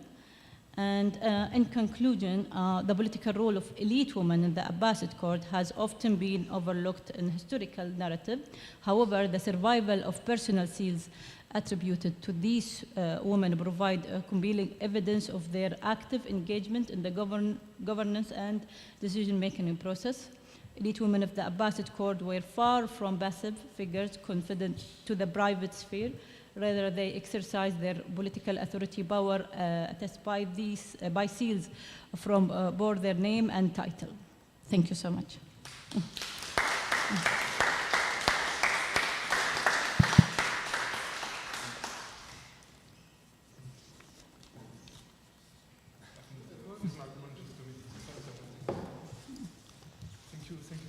Okay. Okay, this one it seems to be working. Do we have any questions in the room? Yes. Thank you very much for showing us these beautiful seals. I have no doubts that those powerful women had personal seals, but here I'm wondering whether we are dealing with the personal seals or with something else, because if you look at the back, you have traces of the frame of a fabric. You mean this one? Yeah.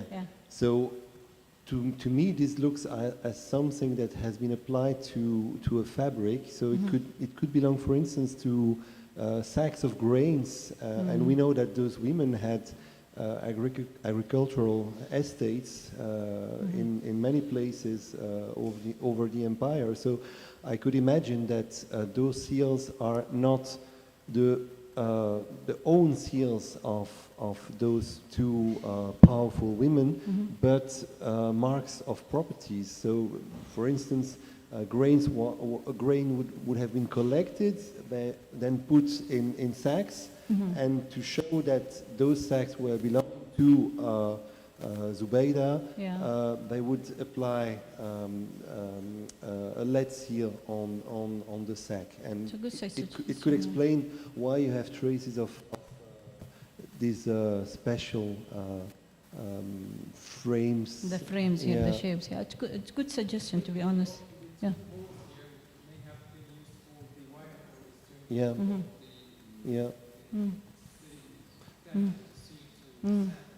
But nonetheless, it's very interesting. Thank you. Thank you. Thank you very much, Dr. Reem, for this very interesting talk. I have a question, so it's related to the topic. Since I'm very much interested about the title as-Sayyida, referring to the mother of the Caliph in the Abbasid period, I wonder, have you ever encountered this title by any chance in any of the seals that you have, maybe in Dar al-Athar al-Islamiyya al-Kuwait? As-Sayyida. As-Sayyida? Yeah, referring to the mother of the Caliph. Here we have Ja'far. Yeah. This title was used by Zubaydah. Yeah.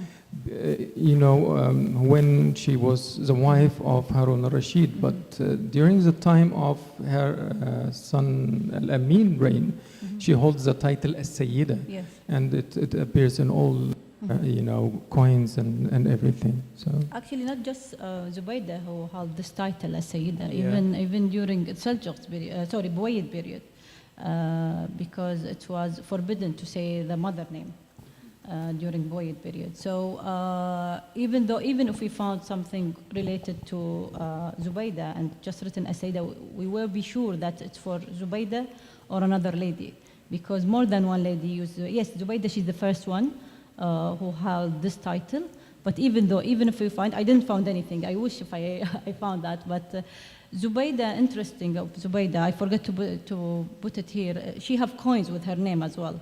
And she didn't have the title Sayyidah. She have the title of Ja'far again, even with her coins. Yeah. Yeah. Yeah, but even if we found something with title Sayyidah, we won't be sure unless we have another, like a letter or a number or a history or something, or I don't know, something related to, it shows us that this is related to Zubaydah. Other than that, just title Sayyidah, it will be hard to identify this to, or this belong to Zubaydah. No. Do you have an, yes. Hi, a fascinating talk. Thank you. I'd like to ask if what we know about the provenance of these seals. Do we know anything about where they came from, how they ended up in the collection? No, unfortunately, this is the problem I always facing, especially with Dar al-Asar al-Islamiyya. It's a private collection, so they don't have an evidence history of the source. They do have some. For example, you remember the contract, the marriage contract that I worked with Dr. Naeem and Dr. Matthew about. We have source, we have evidence where they bought it from, but some of their items, they don't have source. And even though if they have a receipt or something, during the war when Iraq invaded Kuwait 1990, they lost a lot of their paper, or a lot of their documents. So they don't have a lot of documentation that shows where it comes from.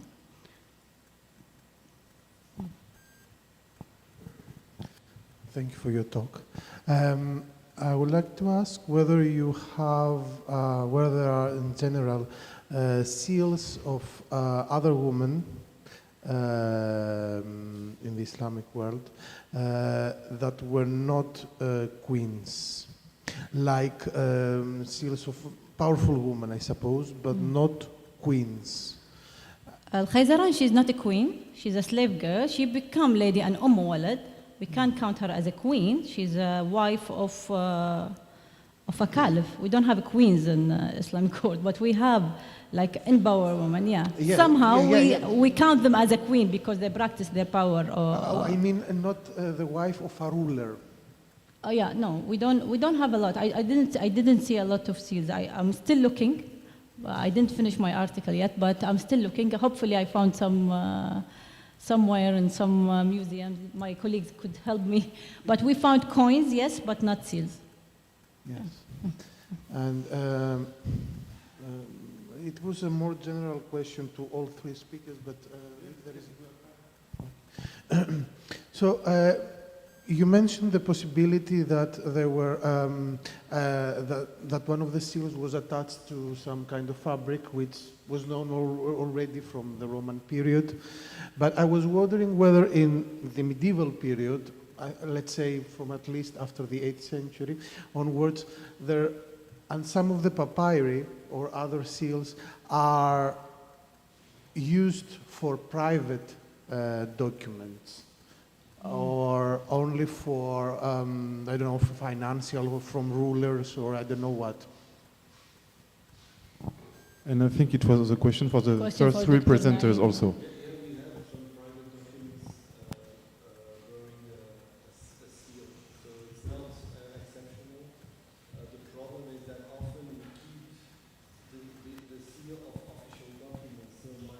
My guess would be that there were more than we think.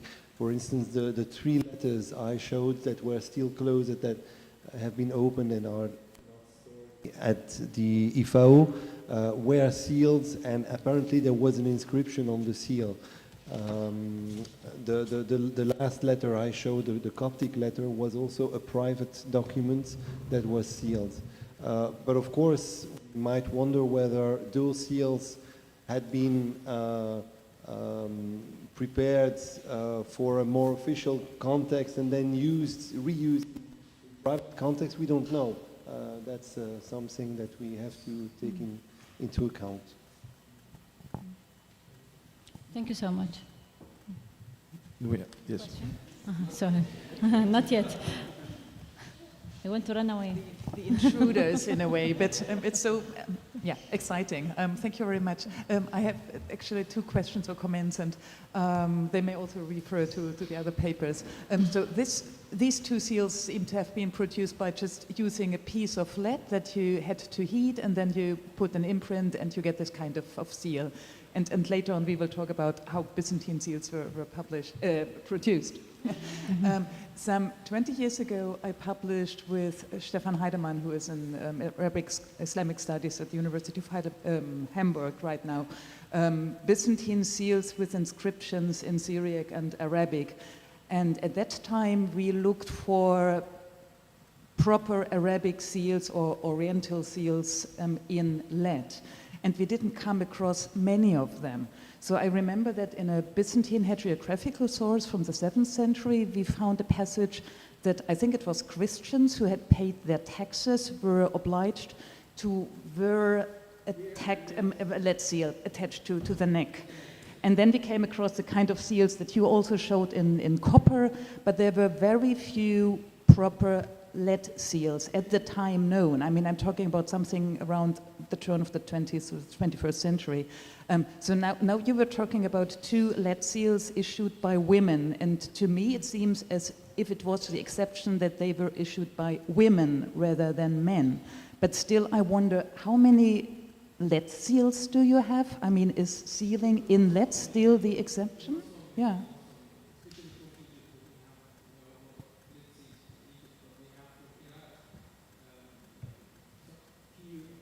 But the numbers, a dozen?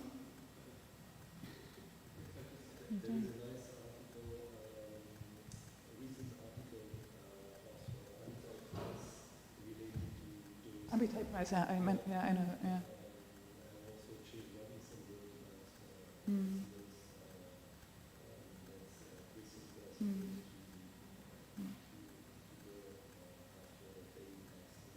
But still, lead is the big exemption.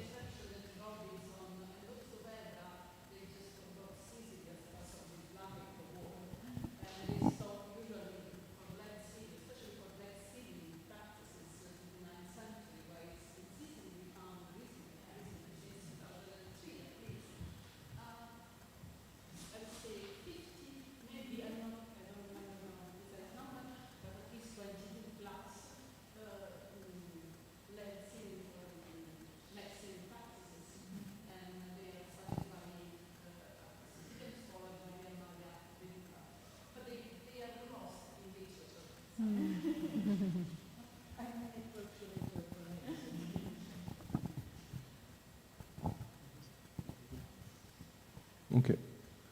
Well, if we don't have any more questions, we can thank Dr. Rim. Yeah. Thank you.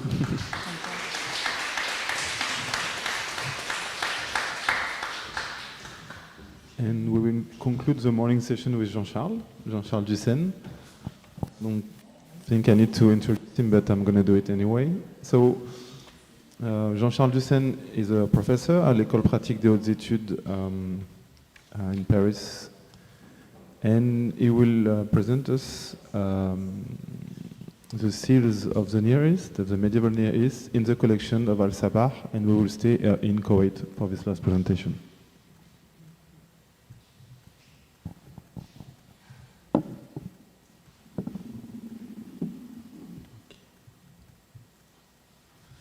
Look, the program is well organized because after the presentation by Professor Al-Hudaini on 2 seals from Al-Sabah collection, I would like to present this collection.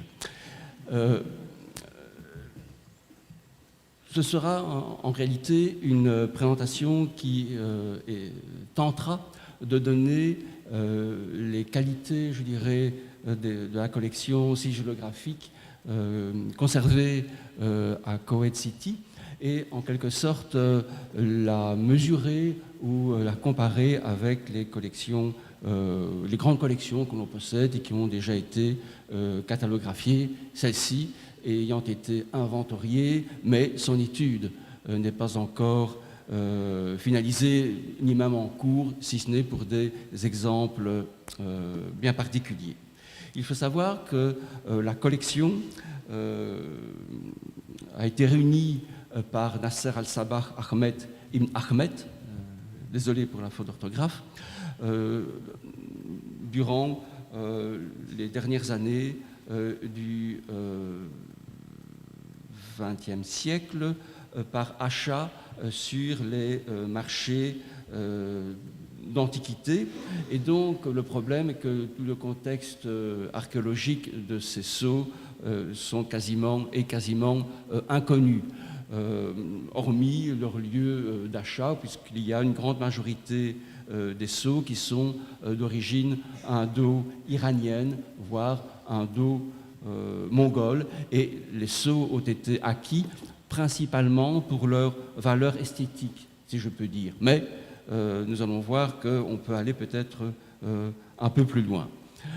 Par comparaison, la collection du Koweït possède 200 individus. Remarquez que la Bibliothèque nationale de France en a 231, sceaux et talismans. La distinction que l'on fait ici entre sceaux et talismans est technique.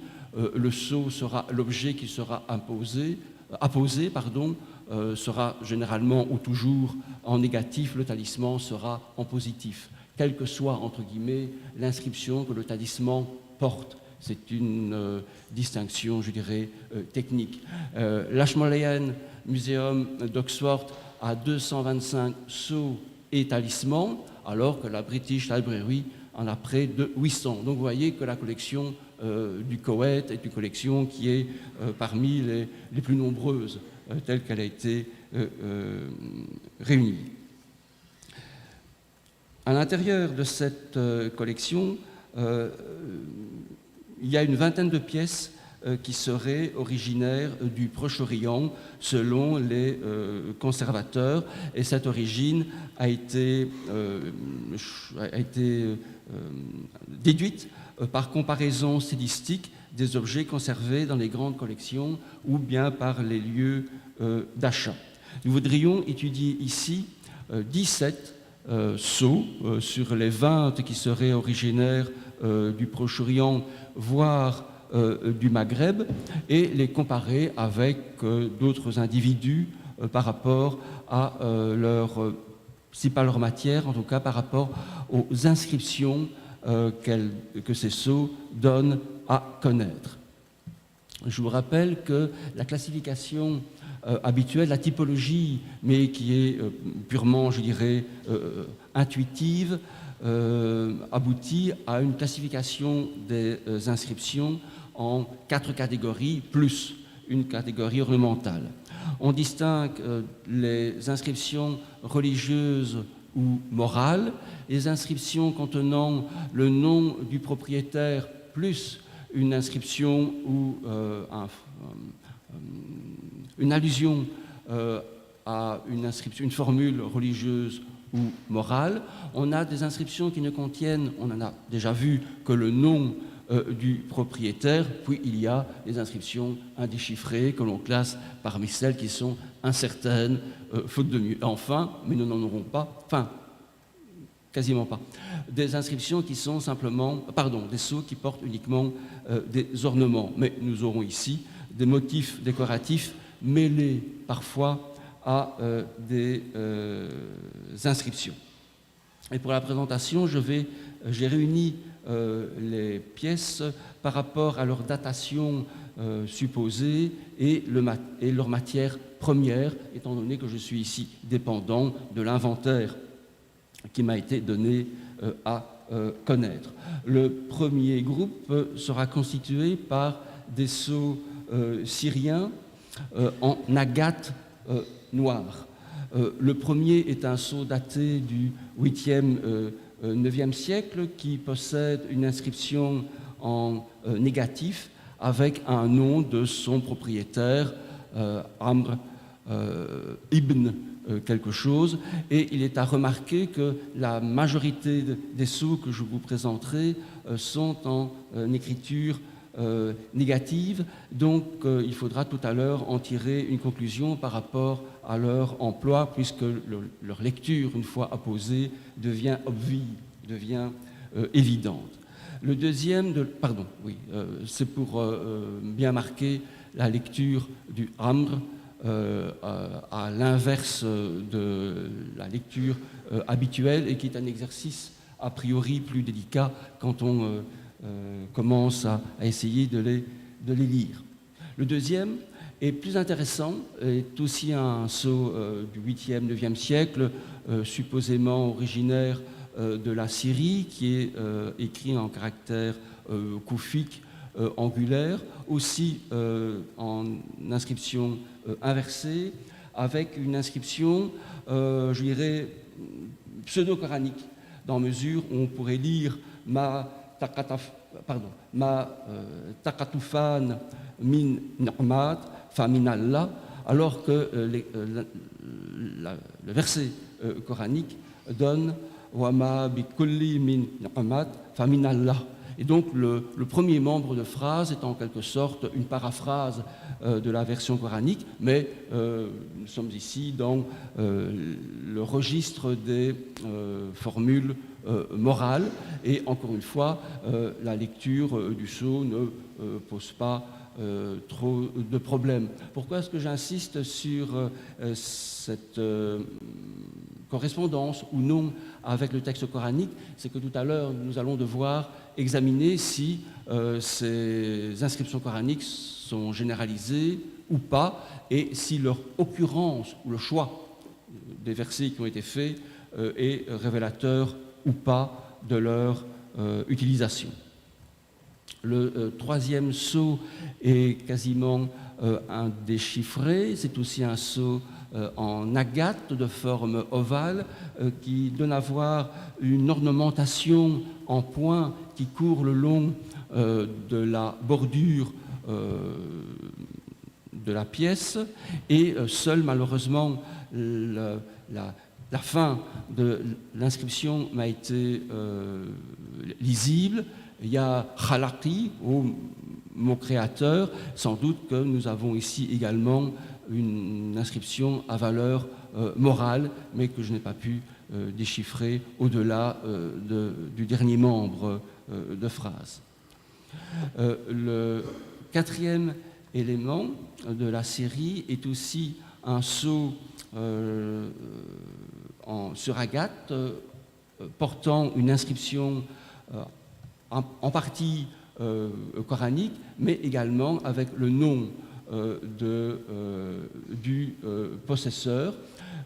C'est là que l'on peut restituer la formule coranique et la quwwa illa billah, qui est une reprise d'un élément coranique avec comme nom d'individu Al-Hassan ibn Ahmad.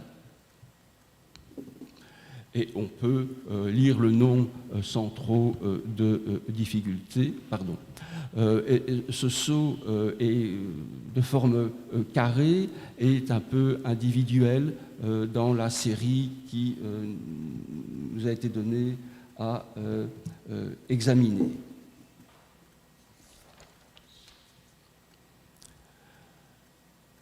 Nous aurions, mais je n'ai pas eu les raisons pour lesquelles ce sceau a été catalogué comme étant originaire du Maghreb, mais nous aurions un sceau en agate du Maghreb, sachant que les sceaux maghrébins dans les collections sont relativement rares.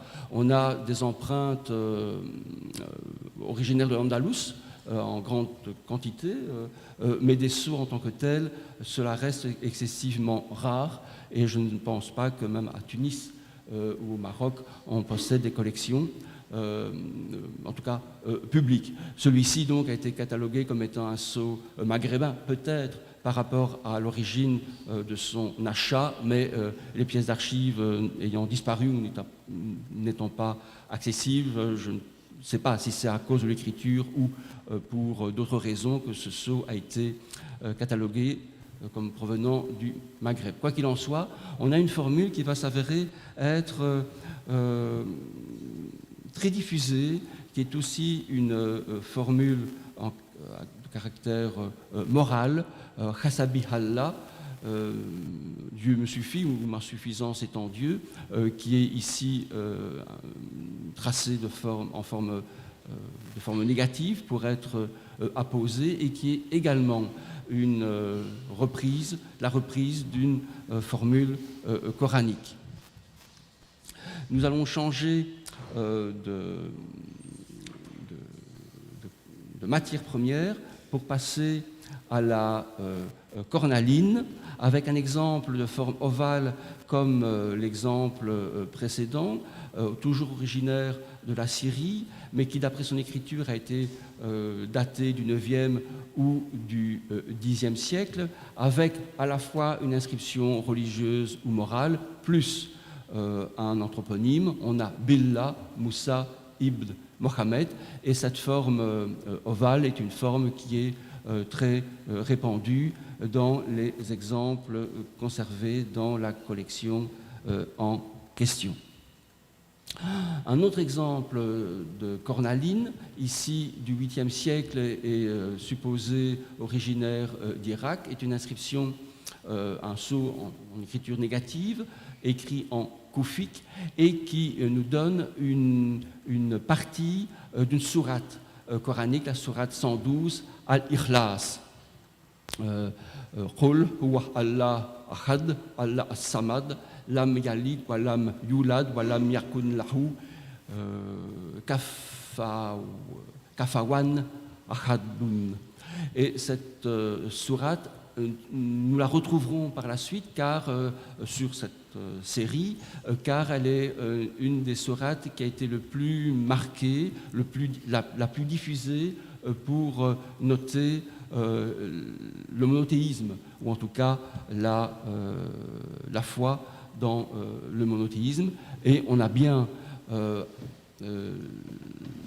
la lecture Allah Ahad et ensuite Allah As-Samad qui est parfaitement lisible, le reste de l'inscription étant entre guillemets à deviner si on veut. Après la cornaline, on a quelques exemples en chalcédoine.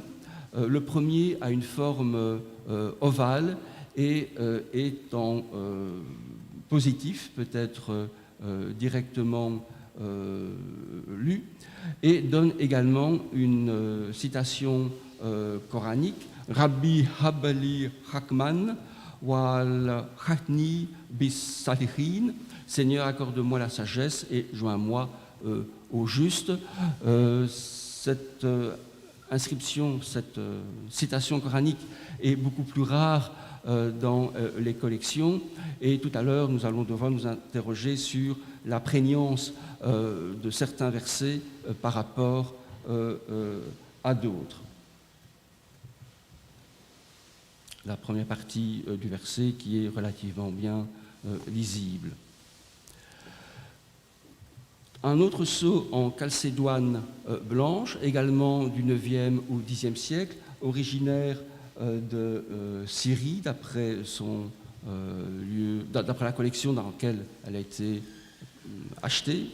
Et on retrouve l'expression que nous avons déjà vue, Khasabi Allah, et qui manifestement est une expression qui était très répandue et que l'on doit voir ici, soit comme étant un motto, comme étant, entre guillemets, la devise pour individualiser le possesseur du sceau, ou bien beaucoup plus simplement comme étant à valeur anthropopaïque, en quelque sorte, comme étant un talisman. Après la chalcédoine, on a plusieurs exemples en jaspe. On cite ici un exemple du 8e siècle, originaire d'Irak, en koufique, en négatif, où on a une formule qui est, comment dirais-je, pieuse, et qui donne en plus le nom de l'individu à qui le sceau devait appartenir.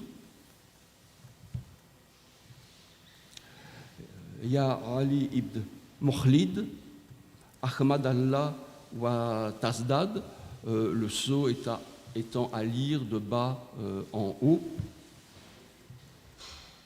Et on a à la ligne supérieure la formule pieuse qui était providentielle pour l'individu. Et donc ici, nous nous retrouvons dans cette catégorie de sceaux où le nom du possesseur est accordé avec, est accouplé, devrais-je dire, avec une formule pieuse. Voici un très beau sceau en jaspe noir, mais qui m'a été impossible à déchiffrer, mais qui est ici remarquable par sa forme ornementale, à savoir où vous avez un sceau de forme ovale dont le bord a été dessiné, surchargé par une ligne coupée de manière régulière par de petites lignes horizontales, alors que l'inscription elle-même joue sur l'alternance des verticales avec les hampes des alephes et des lames, mais aussi de manière, je dirais, inversée ou en miroir avec les boucles des lettres des ya en toute vraisemblance, de sorte que le sceau en lui-même, sa forme, est quelque chose qui exprime une recherche, je dirais, esthétique, indépendamment de la formule qu'il pouvait donner à connaître ou du nom de son possesseur. Après ces groupes, entre guillemets, de plusieurs individus, nous allons passer à des choses plus singulières. On a un sceau en lapis lazuli de forme ovale classique, 8e, 9e siècle, originaire de Syrie, et que je vous montre pour sa matière première, à savoir le lapis lazuli, le sceau étant pour moi pas encore déchiffré, autrement dit illisible.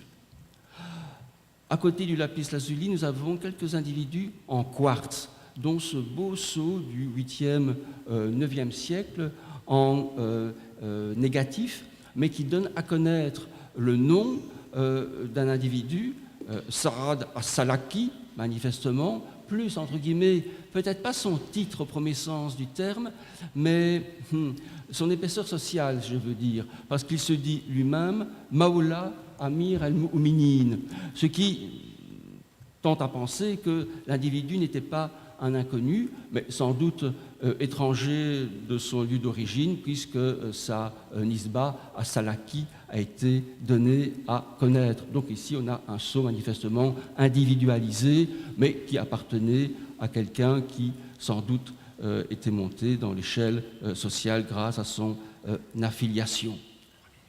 Merci.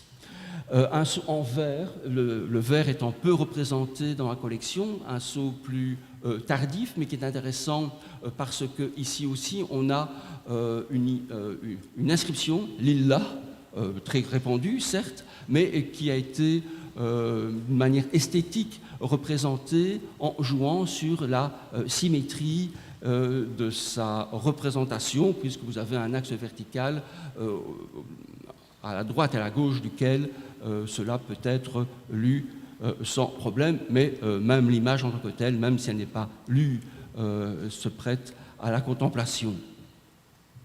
Le cristal de roche, qui est rarement représenté dans les collections que je vous ai citées tout à l'heure, mais qui ici est représenté par un bel élément en positif, avec la basmala qui est parfaitement lisible dans un sceau du 9e, 10e siècle, mais qui, par la force des choses, doit être considéré plus comme étant un talisman, puisqu'il est parfaitement lisible, et je dirais sa valeur magique, entre guillemets, est parfaitement accessible. Enfin, nous allons terminer par deux choses beaucoup plus énigmatiques. Enfin, ceci est énigmatique, l'autre est beaucoup plus sympathique. C'est je ne sais pas, enfin ce n'est sûrement pas un cylindre seau, mais ça ressemble à un cylindre seau. Serait-ce une amulette? On aurait une inscription peut-être en koufique, mais on a manifestement des représentations ornées, végétales et des points qui viennent agrémenter ce petit rouleau, au premier sens du terme, dont, hormis être porté en pendentif, je ne vois pas vraiment l'utilité comme sceau, mais qui, de loin, morphologiquement, ressemble beaucoup au cylindre seau de la Mésopotamie ancienne, d'où le fait que, par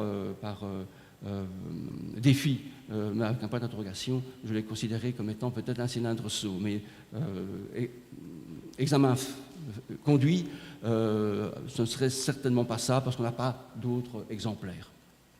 Enfin, quelque chose de très excitant, un pseudo-sceau, avec un point d'interrogation. Vous allez comprendre pourquoi.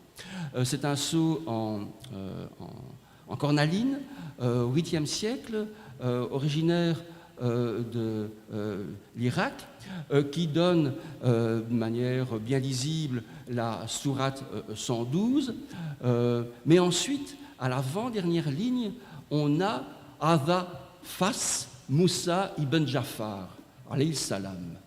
Et donc, le sceau dit lui-même que c'est le sceau, je suis le sceau de Moussa ibn Jafar.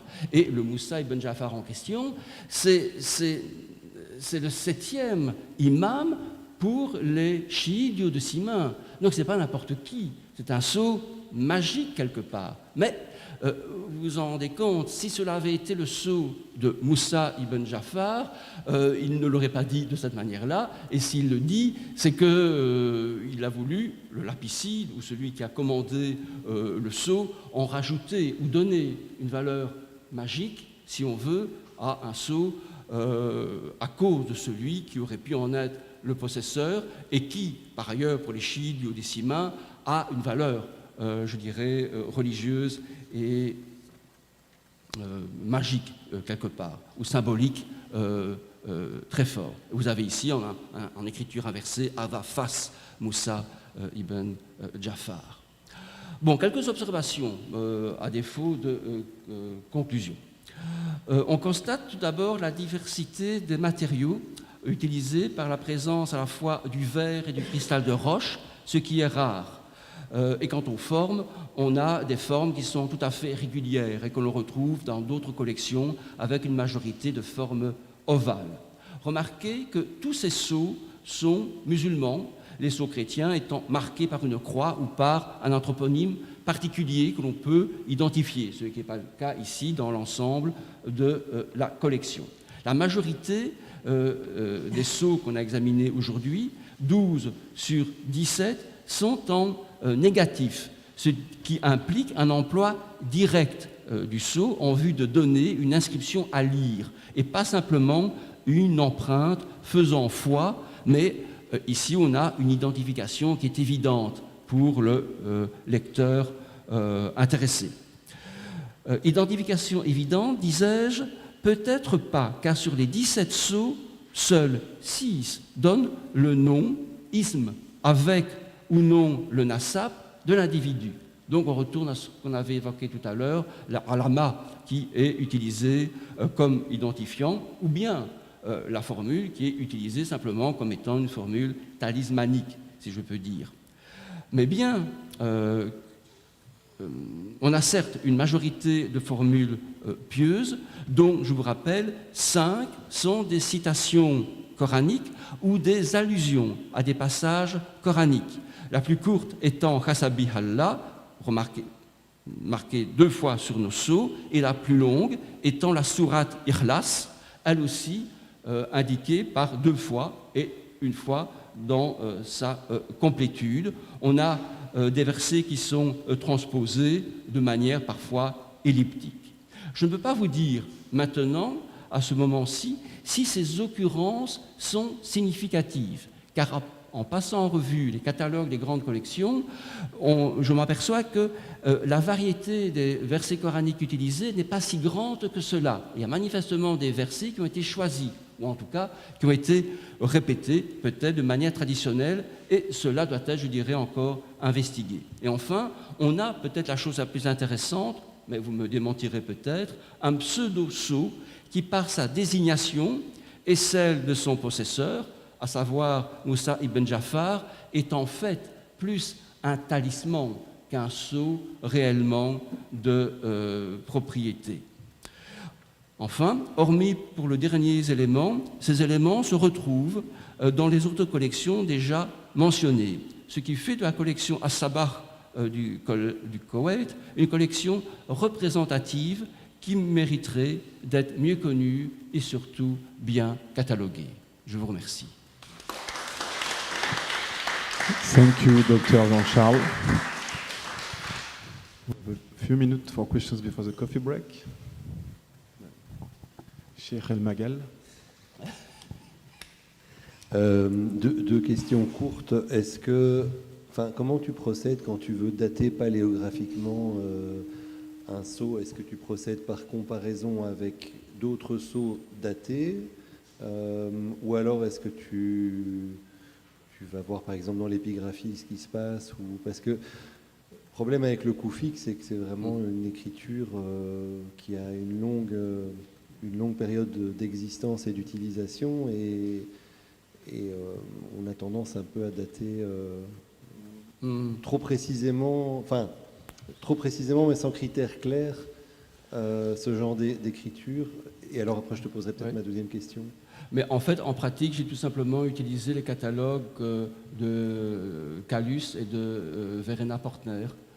Et c'est par comparaison avec les éléments, et comme ces catalogues possèdent un grand nombre de photographies, j'ai visuellement regardé quels étaient les éléments qui étaient les plus proches des miens, et j'ai regardé comment eux avaient daté leurs éléments. Et par comparaison, par analogie, en fait, j'ai exprimé ici une datation, mais je suis bien conscient qu'elle est très rudimentaire.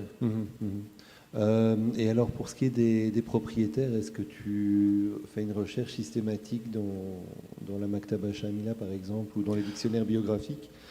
Parce que j'imagine que un certain nombre de personnages pourraient éventuellement être mentionnés. Alors évidemment, il y a des noms qui sont trop peu typés, mais par exemple, tu avais un Mukhallad, Ibn Mukhallad, c'est pas un nom si fréquent que ça.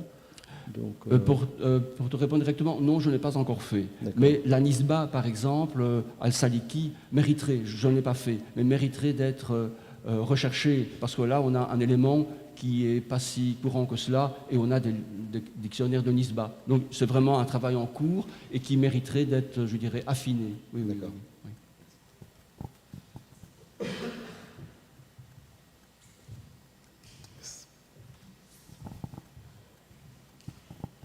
Merci Jean-Charles, c'est très intéressant comme matériel, surtout c'est nouveau à voir.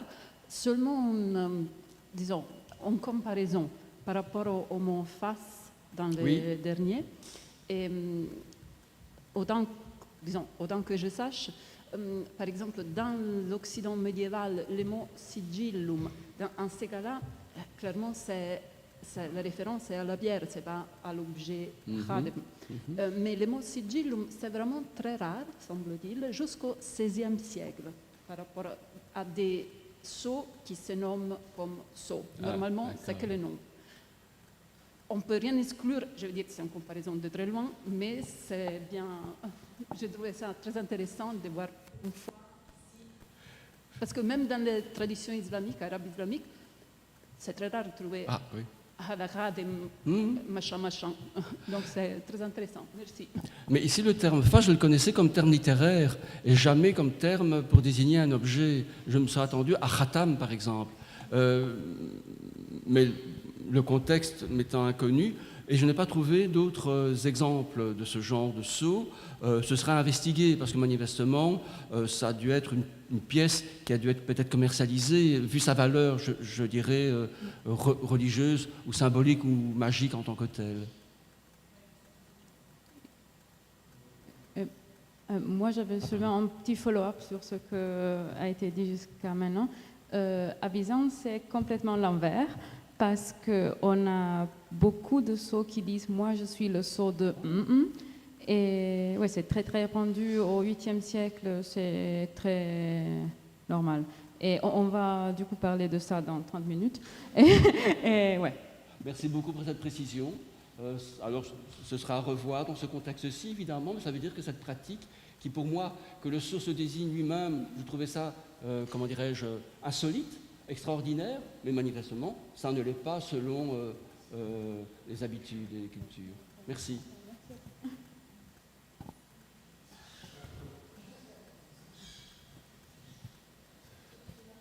Ouais. Je rebondissais. Juste sur l'échelle de ce seau, on est sur quelle taille là? Bonne question. Est-ce qu'il y a des différences vraiment très grandes entre les différents seaux, ou est-ce qu'on a vraiment quelque chose de tout petit? Jusqu'ici, non, mais je n'ai pas noté les mesures. Je les ai, mais je ne les ai pas notées. Celui-ci est beaucoup plus grand. Mais très honnêtement, de mémoire, je ne peux pas vous donner les dimensions. Je les ai devers moi, mais je ne les ai pas retenus. En fait. Mais quand même, ils sont beaucoup. Enfin, il y a une diversité de, oui, de tailles et d'utilisation certaines. Sans doute, oui. Et ils sont démontés, je dirais. On ne sait pas s'ils étaient sur. Oui, il n'y a pas. Oui, c'est ce que je voulais savoir aussi. Ils ne sont pas sertis. Il n'y a pas de. Non. Le sceau en positif, est-ce qu'on peut vraiment le décrire comme sceau, ou c'est peut-être il a une autre fonction décorative peut-être? Sans doute, et c'est pour cela qu'on recourt au terme de talisman. Non pas dans le sens, je dirais, talisman magique, mais parce qu'il est directement lisible, et donc le sceau qui était directement lisible, il n'était pas forcément apposé, puisqu'il devenait illisible à ce moment-là. Et c'est sans doute plus en tant qu'objet qui, en tant que tel, par sa lecture, avait une certaine puissance qu'il était diffusé, utilisé.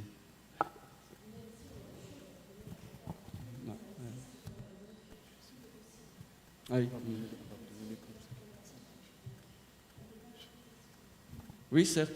Ce qui est fort embêtant, c'est que nous n'avons que très peu de textes qui nous expliquent qui et quand et comment les sceaux étaient apposés. Pour la tourra, on a un exemple, c'est Shawar, ici en Égypte d'ailleurs, qui à un certain moment contresigne un ordre du calife fatimide, et il y a un mec qui est là qui dit Shawar a, en plus, sur le décret fatimide, ajouté une note en noir. Donc on se dit ça doit être la tourra. Mais sauf démentez-moi, mais on n'a pas de chroniqueur qui dit oui, il a pris son sceau, il l'a apposé. Ou le sceau a été lu et a été contredit. Donc je dirais ce qui tourne autour de l'usage a échappé à ceux qui étaient les observateurs qui ont pu écrire à l'époque, sauf erreur de ma part. Il y a des petites informations, par exemple, chez Al-Kashani parle de sceaux. Certes, oui. Aussi des récits semi-légendaires dans les sommes genre Italie,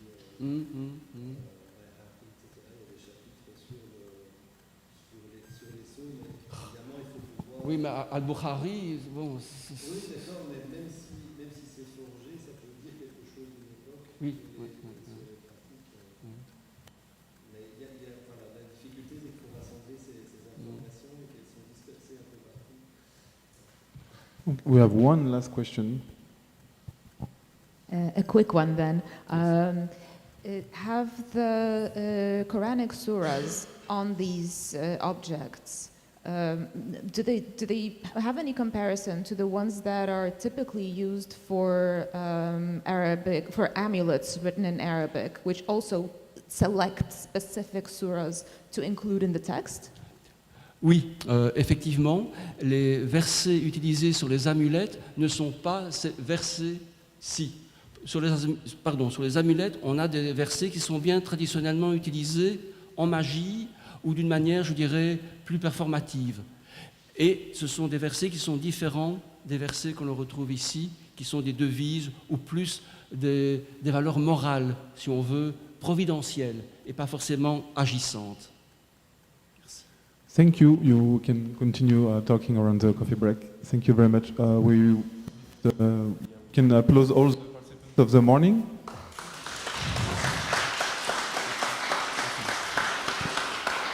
And we will resume at noon.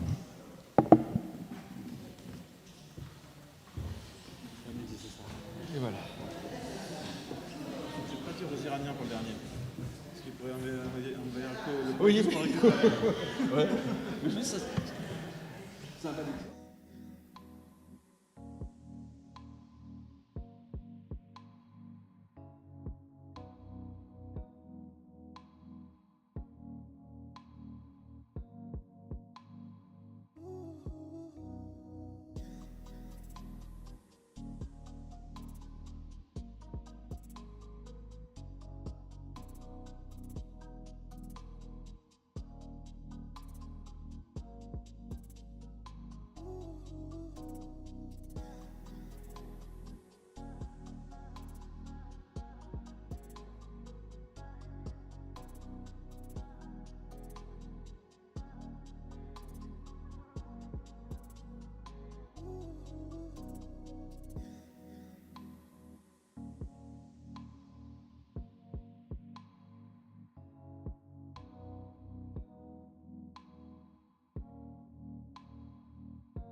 Yes.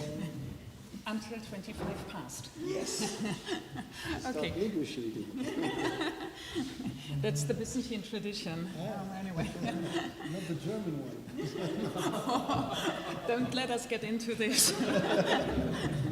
Anyway, yeah, thank you very much, Naim, for your kind introduction. And our very warm thanks go to the organizers of this conference. And we are very happy to be here. So thanks for having us. And at this place, we feel like the outsiders. But we realized this morning that we have many things in common, and we are happy to share our ideas and thought and to get to know more about your stuff. It's actually two speakers, Martina Filosa and me. We are at the University of Cologne, and in Cologne, just as an introductory remark, we do have a special focus on Byzantine seals and sigillography. You see the two third-party funded projects that are running right now. I just draw your attention to the Digibus seal, Unlocking the Hidden Value of Seals, New Methodologies for Historical Research and Byzantine Studies, that we conduct in cooperation with colleagues in Paris. It's funded by Deutsche Forschungsgemeinschaft and the Agence Nationale de la Recherche. And this is what Martina pointed to earlier. We developed an encoding standard that allows for the digital publication of seals that can be applied to any kind of coin-like objects. Yeah, Byzantine seals in Byzantium, just a very, very short introduction. We do have seals from the whole period of the Byzantine history, starting in the 5th century and running all the way to the 15th century, with a peak in the 10th and 11th centuries. We calculate approximately 100,000 seals that have come down to us from Byzantium. They do come from archaeological excavations. You find them in auction houses. They are transfinds.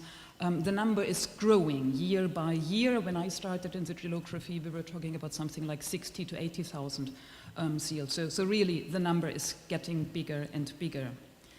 We do have seals in several media. We do have gold seals, silver, lead, and wax. Most of the seals, and that's the seals we are going to talk about today, are made of lead.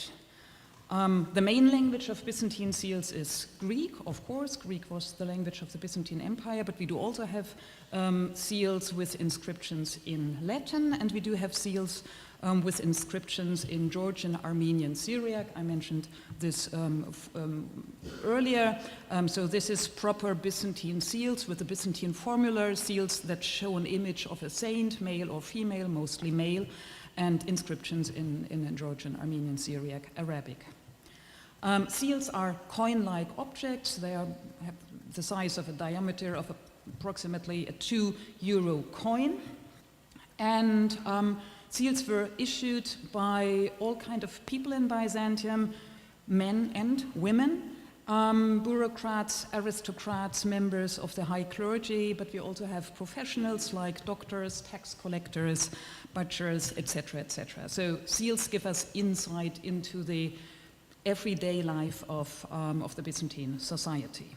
We do have seals from different social communities, state officials, church officials, monasteries, but unlike in the West, we do have very few institutional or collective seals. Most seals, and I would like to challenge this term, are personal, but we will come to this topic later. Seals have a different layout, or the layout changes over the centuries, and the layout helps us in dating seals. Dating is a very big issue. We also had this topic before in other papers, and again we will touch upon this a little bit.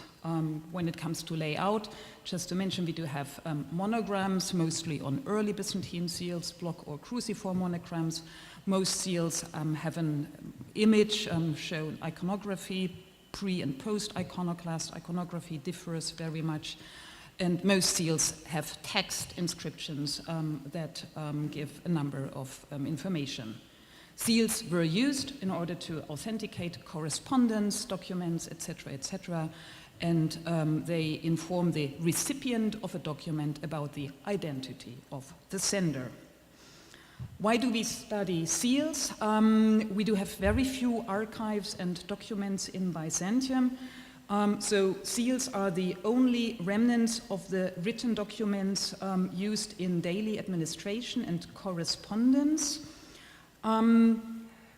Most public and private archives from Byzantium are lost, and as such, seals do not supplement archival material, but they have to substitute for it. One difference from at least the clay seals that Naim introduced to us previously, most of our seals are detached from the documents, and as I said, I mean, we do have only very few documents left, and even very few documents left to which the seal is still attached.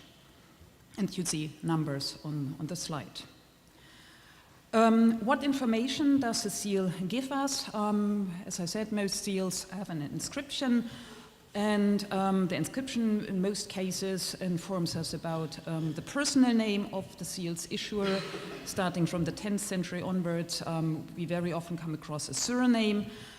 Seals, inscriptions inform us about the titles and the functions of the seal's owner. Very often we have toponyms, geographical indications or institutions where a person did his duty. And a very nice number that we always give is the following. About 50% of individuals that we know from Byzantium, we know only through their seals. So if we hadn't the seals, we wouldn't have any information about these people at all. So Byzantine sigillography is very much a cornerstone of Byzantine prosopography, the who is who in Byzantium. A seal served as a kind of a business card, and whenever a person climbed up in hierarchy, he would issue a new, I will tell you in a second, a new bullaterion in order to produce a new seal. So this is how a common Byzantine seal would look like. You have an image of a saint, or in this case, the Virgin Mother on the obverse, and on the reverse an inscription, in this case in 5 lines, which gives the name of the seal's owner, its title and office. So that's a 2.5 centimeter object, as I said before. And here we also have seals with inscriptions in Syriac, Arabic that might interest you, but we didn't put a picture, unfortunately. So how is a seal produced? Here it comes up. You would need a blank like this that was produced by casting. And you have a bullaterion. This is such an hammer-like object where at the end of the hammer-like projections, the devices that should show up on what we would call the seal are engraved in negative. And then you would put the blank between these hammer-like projections and strike the bullaterion with a heavy hammer, and the blank through which you would throw a string would be sandwiched in between the bullaterion. Here you see the hammer that strikes the blank, and what you get is, and this is one of the very rare cases where a seal is still attached to the document, this is what you would get after striking the bullaterion.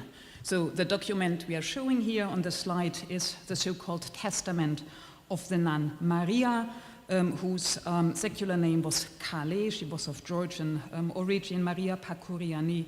The document is dated to the year 1908 and kept at the Iveron Monastery on Mount Athos. How were seals used? We had already seals that closed and saved boxes and purges, etc., etc. And seals, of course, were used in order to secure, to close, and to authenticate documents. That is images taken from 2 mosaics in the upper gallery of Hagia Sophia in Constantinople that give you a good idea about the use of seals. Okay, sealing practices. What I I'm going to present a very nice story about a certain person called Hesychios. He is known to us as Hesychios Hypatos and Protonotarios of Thrakesion, that's an administrative unit, through a seal that has preserved. He is also known as Protonotarios through the correspondence, doesn't matter, the correspondence with the abbot of the Studios monastery in Constantinople, and from his hagiographical work, the Acta Davidis, Simeonis, and Georgi. It is highly probable that all three sources refer to the same individual who served as protonotarios, etc., etc. The hagiographical source mentioned that, recalls that Hesychios was staying on the island of Lesbos, and he approached Saint George, the hero saint of the writing, to intercede with God on his behalf so that he might receive forgiveness for his sins. To this end, he had written down his sins on a sheet of paper, sealed it with a lead seal, and sent it to the saint. Since the saint, even after keeping the paper for 20 days, did not feel called to grant the requested forgiveness, he returned the paper unopened to Hesychios with the remark that it was God's alone to forgive sins. Hesychios was deeply saddened, broke the seal, and found the paper blank. Thus he could be certain that all his sins had been forgiven. The episode recounted in the saint's life, of course, is legendary. Nevertheless, there is little doubt that the text made use of a historically real person to lend greater credibility to the legend. And what is interesting for us is the fact that we learn that you really need, sealed documents were sealed, and you need to break a seal in order to open a document, and it also shows how much sealing and sealing practices were rooted in the Byzantine society.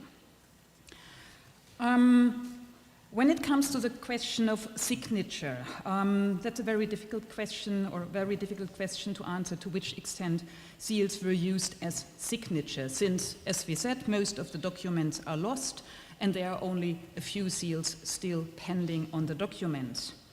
We know that Byzantine seal state officials often added a so-called corroboratio at the end of the document that was issued by them. And these corroboratios even mention only the seal which was appended at the bottom of the act, or they mention the subscription as well as the seal. We encounter, however, a remarkable discrepancy between the information that we get from the seal and the information that we can draw from the document. And I'll just show you one example. That's a seal of a certain Basilios Cerithon, who is attested both on seals and documents, and on his seals he is attested as Protoproetros, Dikaiophylax, and Ex-Isotis of the West. And the text in the document itself just, skips some of the information. So I don't go into details, but we do have this remarkable discrepancy of information between the two media.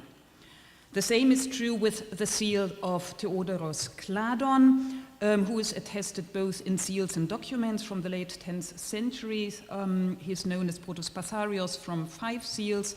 He is attested in a document from 975 as Protos Passarios, Epidumangalabiou, and Ekprosopo, etc., etc.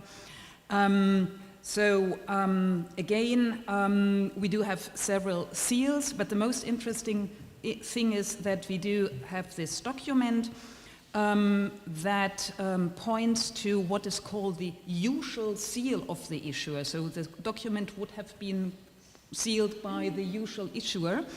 And then the usual issuer, the usual seal is just an anonymous seal that doesn't give any information about the person itself, but it's a proper iconic seal that shows images of 2 saints on both sides. So the question to which extent a seal serves as signature is still a very complicated one.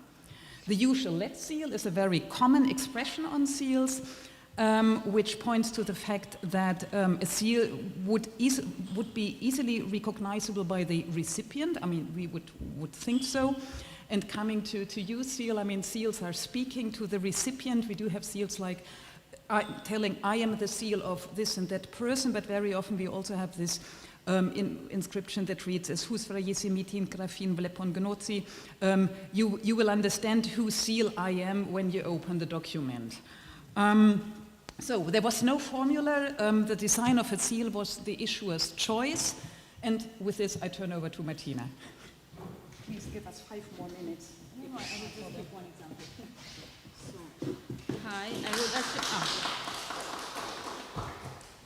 So I actually have 2 examples, but I will skip one for time constraint. And it is like, sorry, I have to be on my toes to speak. Wait, I'll try to make myself a bit more comfortable. I'm sorry. So I mean, as Claudia said, using iconography to, let's say, in lieu of a signature is, yes, not something that came up to us, as a matter of fact, but just when the call for papers, in a way, was published, we said, okay, that's something that might be explored a bit further. And I have a very nice example about an institution that I will skip altogether, but just you get to see these beautiful seals. Okay, now you saw them. But the interesting, I skipped to the most interesting example, as a matter of fact, because I think what Naim said before about people having 1 or more seals is very relevant in Byzantine studies, and it's actually also a criterion of dating. And in this case particularly, we have several voulotteri, as Claudia said, so several matrices used by someone to show their professional advancement. And in this particular case, we have the seal that belonged to a certain Mikhail Pantechnis, who is a figure of exceptional interest because he's an individual who can also be securely identified in written sources, which is almost never the case. So Mikhail was the personal physician of the Emperor Alexios I Komnenos, who ruled from 1081 to 1118, and he's also mentioned by Anna Komneni in the Alexiad that you can see there, where she includes him among the doctors who attended her dying father to his deathbed. And she describes him as one of the 3 Koryphei ton Iatron, so the leading physicians, together with a Nikolaos Kaliklis and a certain eunuch named Michael. As you can see on this slide, you have on the one side the figure of St. George, and on the other side an inscription telling us that he was a protoproedros and actuarius. So the Pantechnis family is actually very well known from sigillographic sources, and Mikhail's cursus honorum can be reconstructed through his seals. So he first appears as Magistros, so an honorific title, then as proedros, and then as protoproedros and actuarius. And with actuarius we mean a court physician, so he was the personal physician of the emperor. What makes this seal particularly relevant to today, as a matter of fact, is that we can see on the progression, let's say, of the seals of Mikhail, that he had at the very least 3 seals, where he shows his advancement in career. And the most interesting thing is that in the first 2 stages of his career, he uses Saint Demetrius. We have the first stage as Magistros Saint Demetrius, second stage as Proedros Saint Demetrius, and all of a sudden he chooses to use Saint George. Changes in iconography during someone's career are actually not unknown, so they are a phenomenon, but in this case they have a very specific meaning. The shift seems to coincide with Mikhail's promotion to actuarius, so to court physician, and his professional link to the Mangana Foundation, which is an imperial complex in Constantinople that included a church, a monastery, and a hospital, all of them dedicating to St. George. So the adoption of the saint's image on this seal surely has been a conscious reflection on this new institutional link. So by placing Saint George on his seal, Michael has visually expressed his ties with this institution rather than personal piety or, let's say, a family tradition.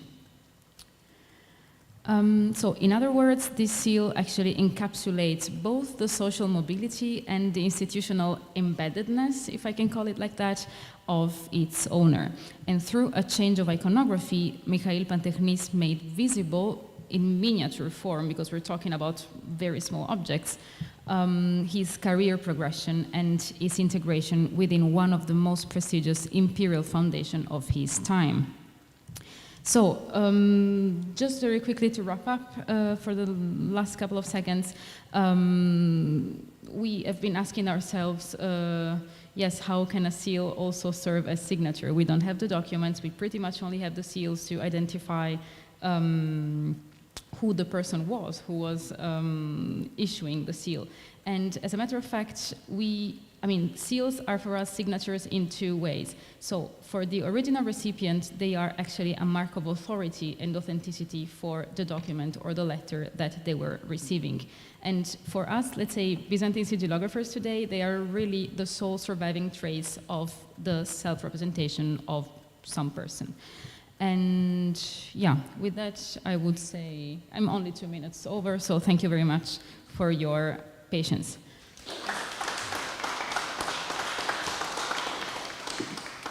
Here. Okay.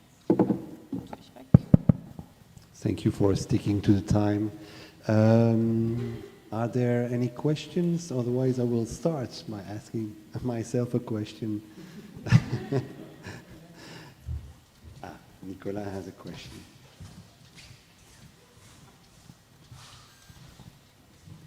Yes, thank you very much. I have a very general question for you both and for all the participants here. I understand that you don't have any seal with a date, with a year, so is it the same thing for all the medieval seals that are or will be presented during this conference? Does this work? No, I don't.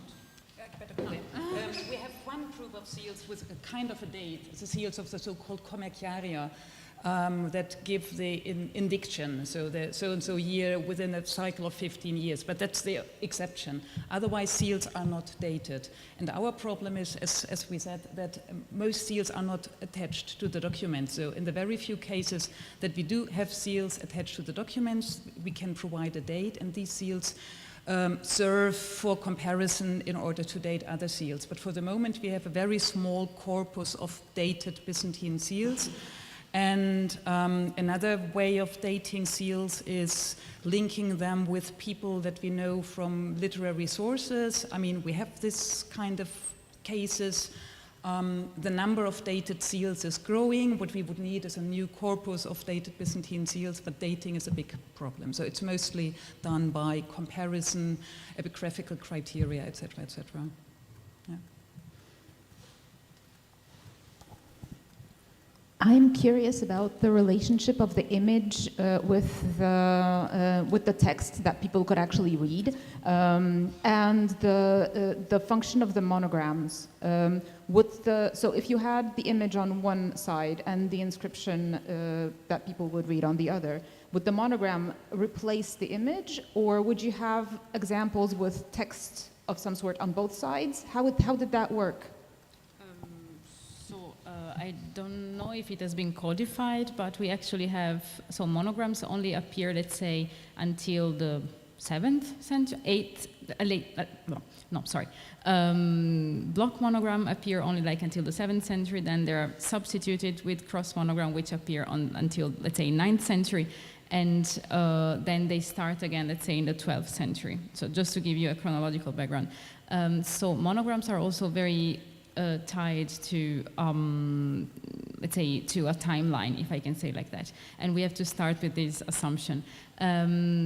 Also, I wouldn't say that monogram ever replace images, but we do have examples of seals with monogram on one side and the solution, let's say, of the monogram as plain text on the other side. But there's not many, to be honest. And that's why monograms are still a bit of a mystery in a way, because, I mean, the solution that you can propose, it's one of the solutions, actually. So, yeah. Other questions? No, I have two questions. So my first question is about, well, do we have anything in legal compendia related to the value of seals? Are there prescriptions that would say, for instance, put a seal at the end of each document and so on? That's what I wanted to ask you, as a matter of fact, during your, because, I mean, that's the thing that you put. I photographed it, of course, because that's a big problem. We do not. We don't know who could seal. We don't know how, actually, and so on and so forth. So that's actually a very big problem. There's just one small exception.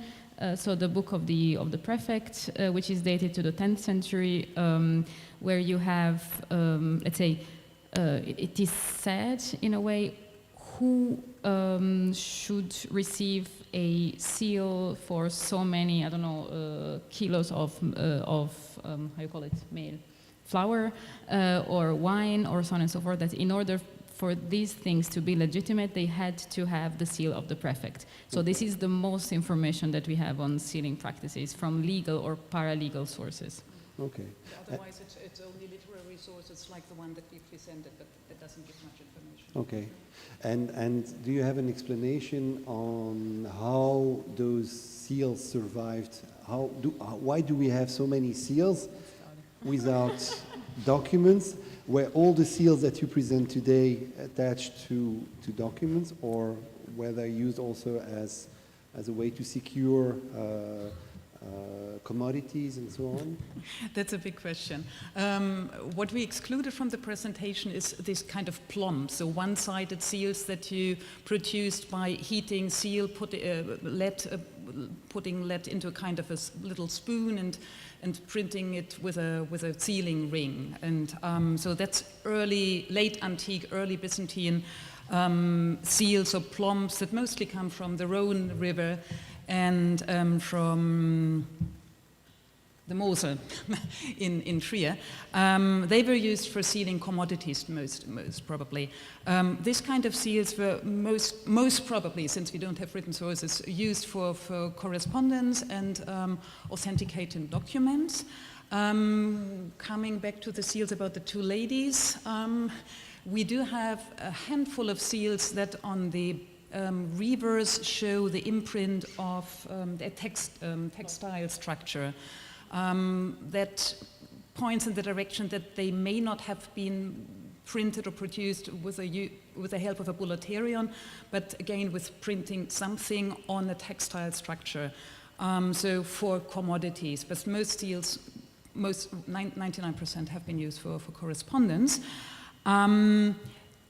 When scholars started to get interested in Byzantine seals in the late 19th century in Constantinople, Westerners living in Constantinople, doctors, etc., there were construction works in the place of the Seraskerat, where the main building of the Istanbul University is nowadays.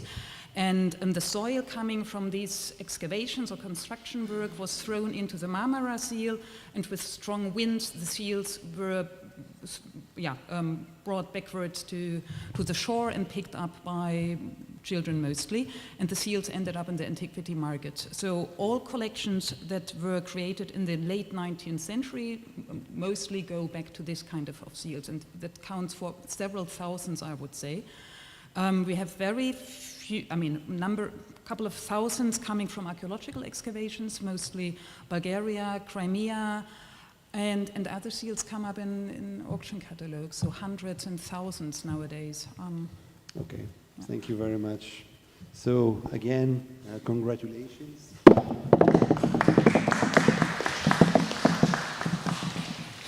And we move to the next speaker.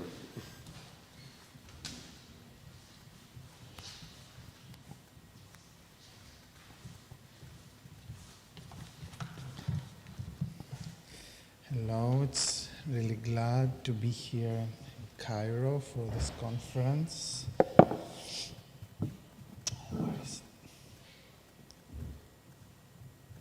Thank you for the acceptance of my proposal, late proposal.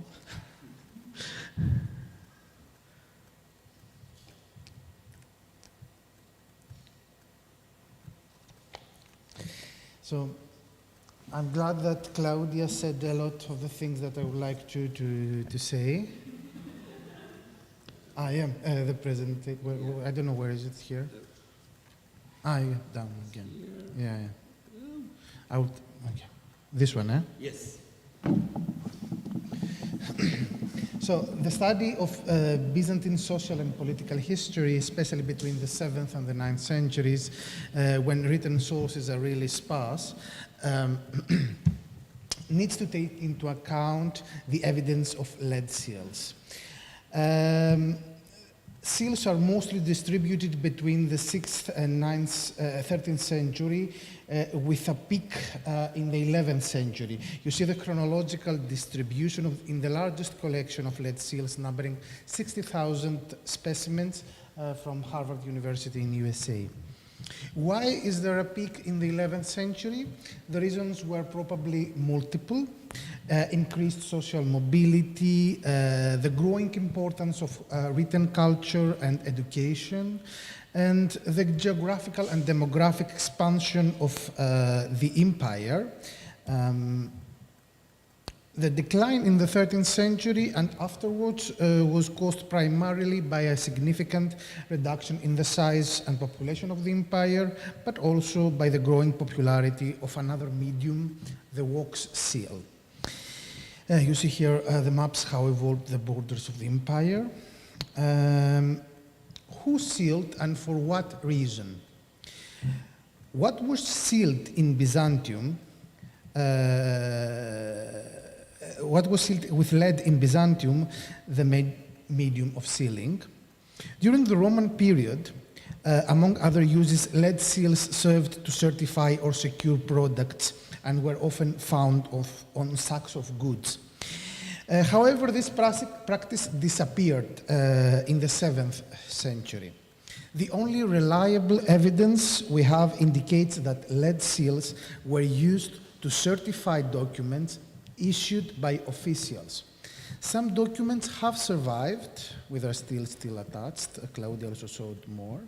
Unfortunately, the Byzantine state archives were destroyed twice, in 1204 and 1453 at the fall of Constantinople.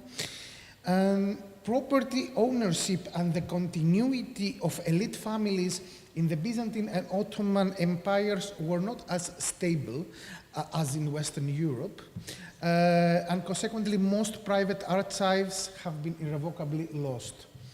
As a result, only a few dozens of seals still remain attached to documents.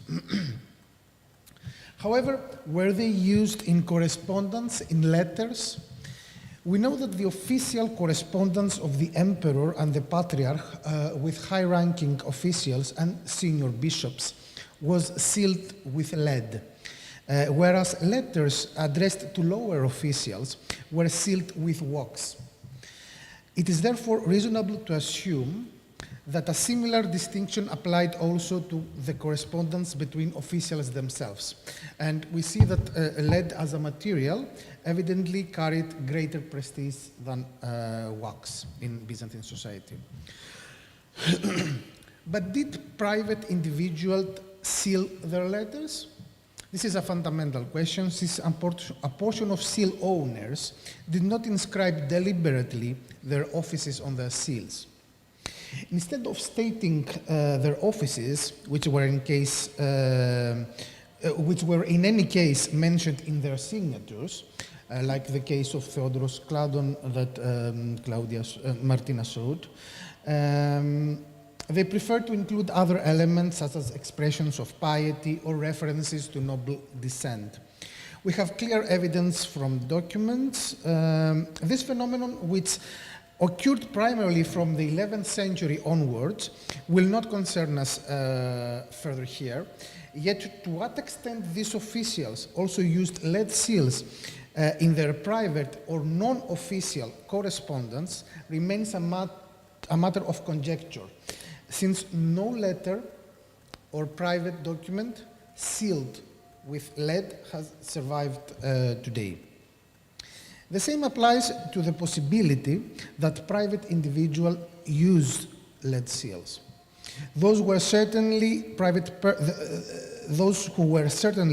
persons, like women, professionals, and monks, form only a small minority, around 2 to 3% of the sealers, of the owners of seals. Most private individuals employed a simpler and much cheaper method of sealing, wax, impressed with a stamp or more commonly a ring. These devices had been in use throughout antiquity. Indeed, a law of Emperor Justinian in the mid-6th century stipulates that witnesses to private documents, such as testaments and contracts, should use their signet rings to certify their presence. Hundreds of such sealing devices survive today, most of whose owners did not indicate any title, suggesting that they were private individuals.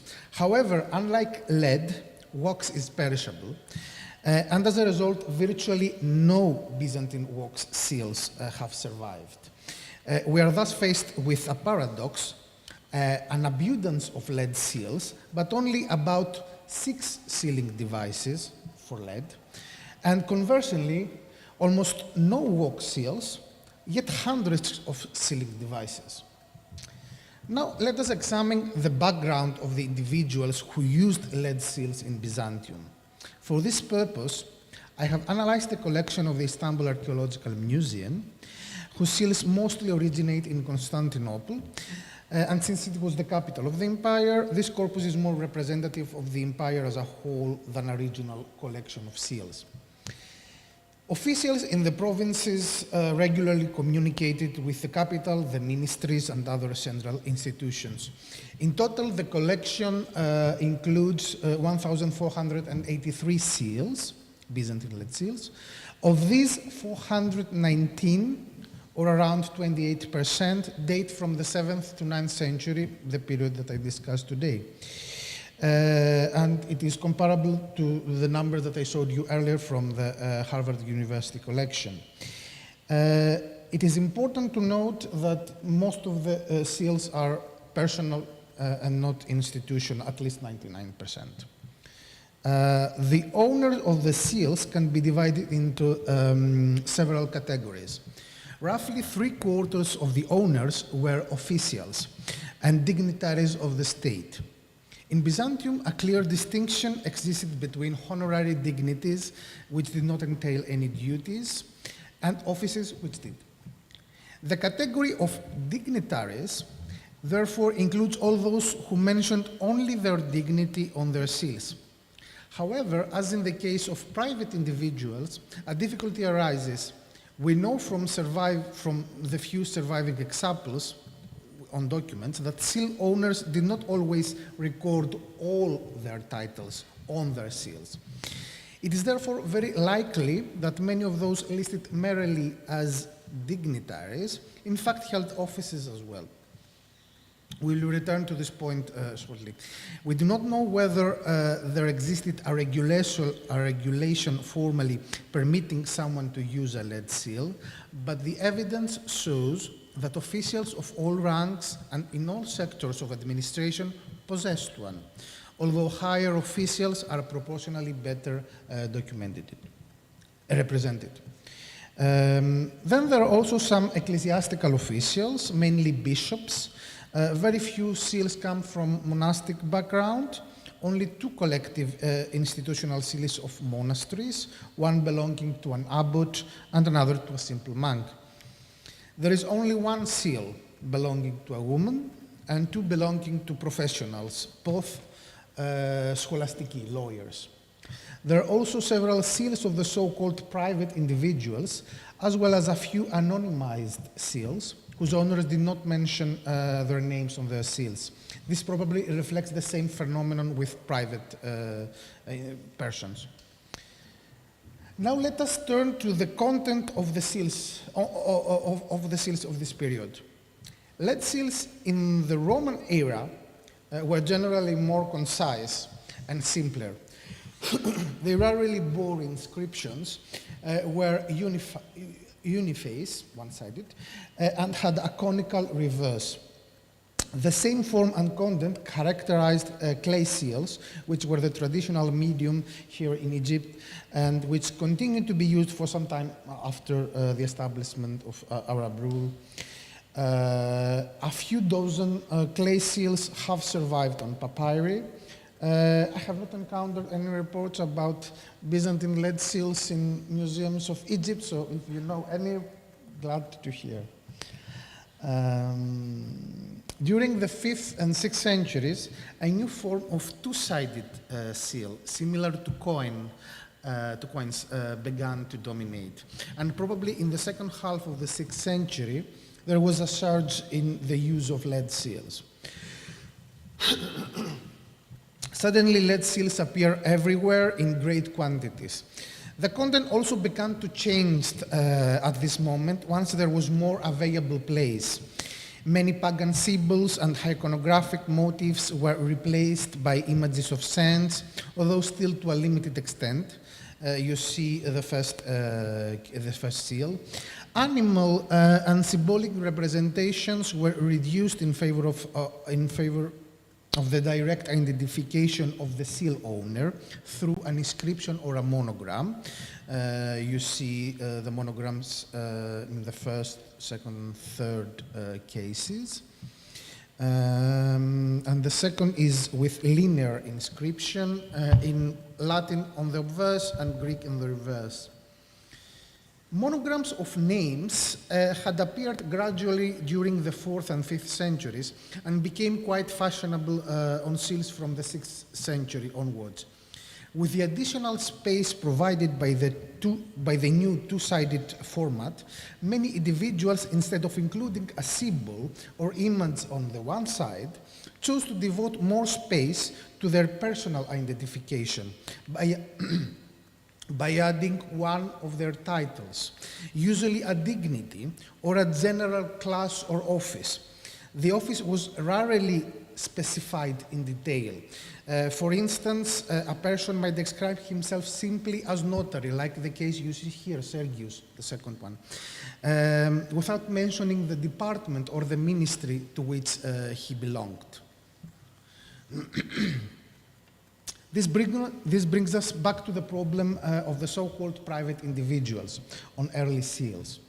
Many bore only the owner's name, but as the 7th century progressed, an increasing number began to add a title, and later even more than one, such as both a dignity and an office.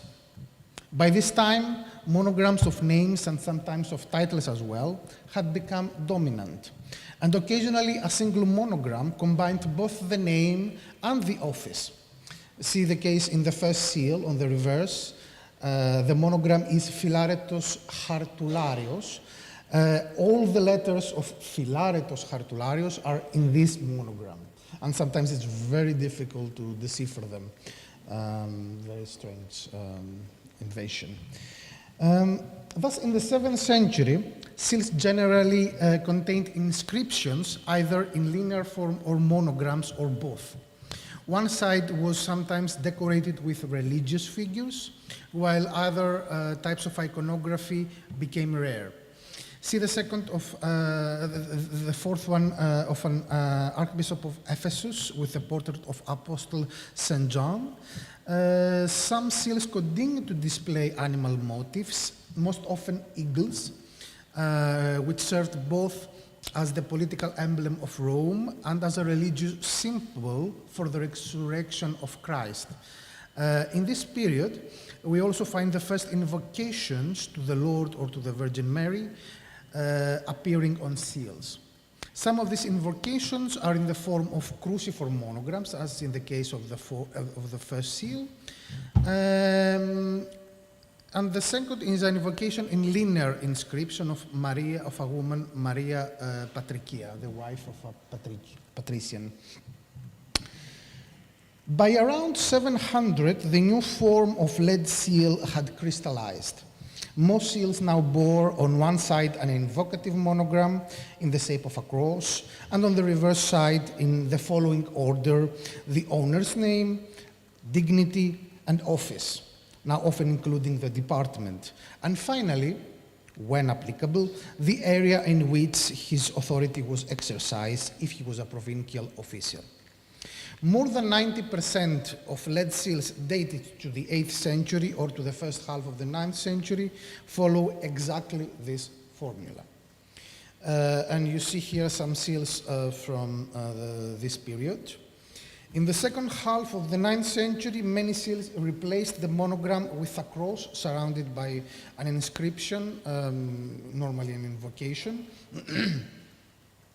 The third is an exception, featuring religious iconography showing a portrait of the Virgin Mary. And the fourth is the cross, you see the last one. Yet the content of the reverse remained the same. Religious iconography is rare during this 2nd century, a rarity linked to the major religious controversy of this period, the so-called iconoclasm.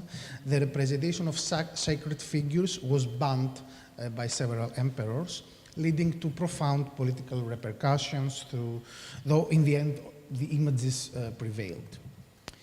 We see then that people ceased to use distinctive symbols and iconography as means of identification. Why?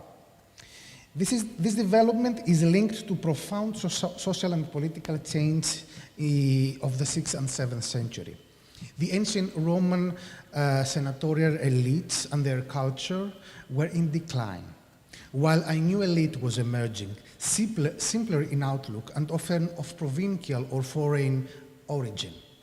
Their status no longer derived from inherited estates or established positions within the administrations, but from imperial favor, state service, and especially military command.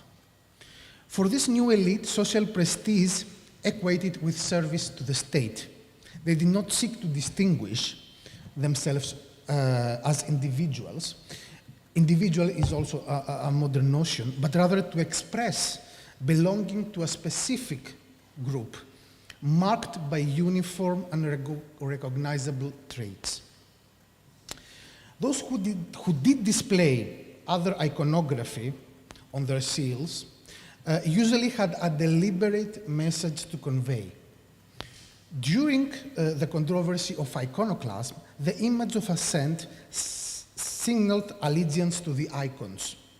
Like in this case, he was the son of an emperor who supported the icons.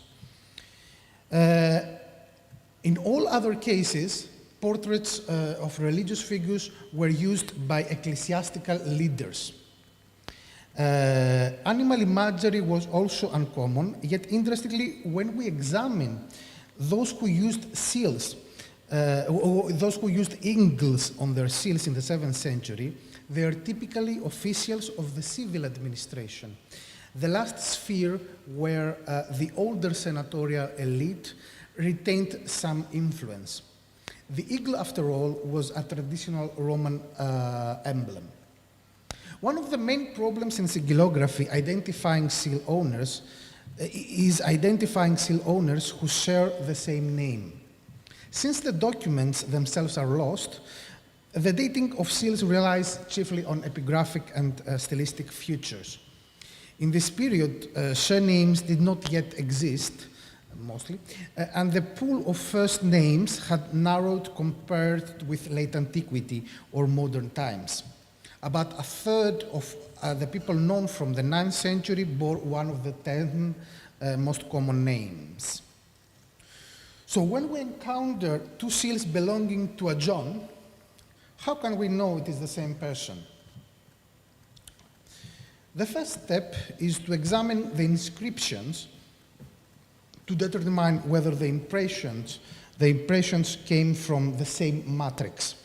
If so, the identification is certain. This comparison also helps with reading poorly preserved seals. There are contemporary examples with the same name and titles, and in such cases, close scrutiny often reveals minimal differences, as you see here.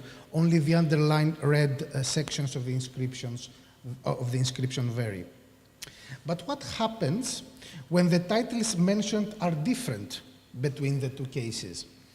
In one example, the owner held the same office, Comes, of the province of Obsikion, yet later acquired a higher dignity, patrician.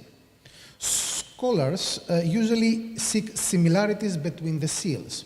If the owner retained the same motives, the identification is considered likely. The difficulty, however, is that during this period, everyone used the same motives. Moreover, the notion of usual personal lead seals seems to me difficult. For example, George, a well-known logothetist to Yenikou, Minister of Finance, in the early 8th century, altered his seals. The first bore an invocative monogram on the one side and a name monogram on the other side with silver inscription. The second replaced this with the standard invocative monogram and the linear inscription on the reverse. Our method should be multi-layered. First, we should consider demographics. Those who possessed seals at any given time did not number in the thousands, but were likely only a few hundred. People of higher or mid-ranking office and dignity authorized to seal documents and send official correspondence to other esteemed colleagues. Next, we should focus on recognizing differences in the epigraphy of letters to identify the hands of the artisans, since these seals were not produced by random craftsmen. Recognizing an artisan's hand and the fashion of his time allow us to date a seal within the artisan's professional life, roughly 20 to 30 years. At any given moment, there were probably no more than 3 or 4 artisans producing matrices, which helps limit the likelihood of confusing homonyms to a specific period. Finally, there is the social criterion. Social assent, though possible on occasion, concerned only a few individuals. One could not rise from a poor soldier or low civil servant to an emperor, nor easily from a minor position to that of a general or minister. Appointments and titles in Byzantium were shaped by both patrimonial and patronage systems. Higher offices were reserved for people of suitable social background and card connections. Since families maintained traditions of service, it was rare for someone to move from civil to military administration or from an office to the battlefield. Therefore, if a person appears with a much higher dignity or a post in another administrative sector, identification is improbable, not excluded, but rather improbable. In any case, seals remain a crucial source for the study of the Byzantine Empire, especially for this period. We need more studies on such identifications to analyze examples and test these methods, and particularly attention must be given to refining the dating of seals, which is essential for securing accurate identifications. Thank you.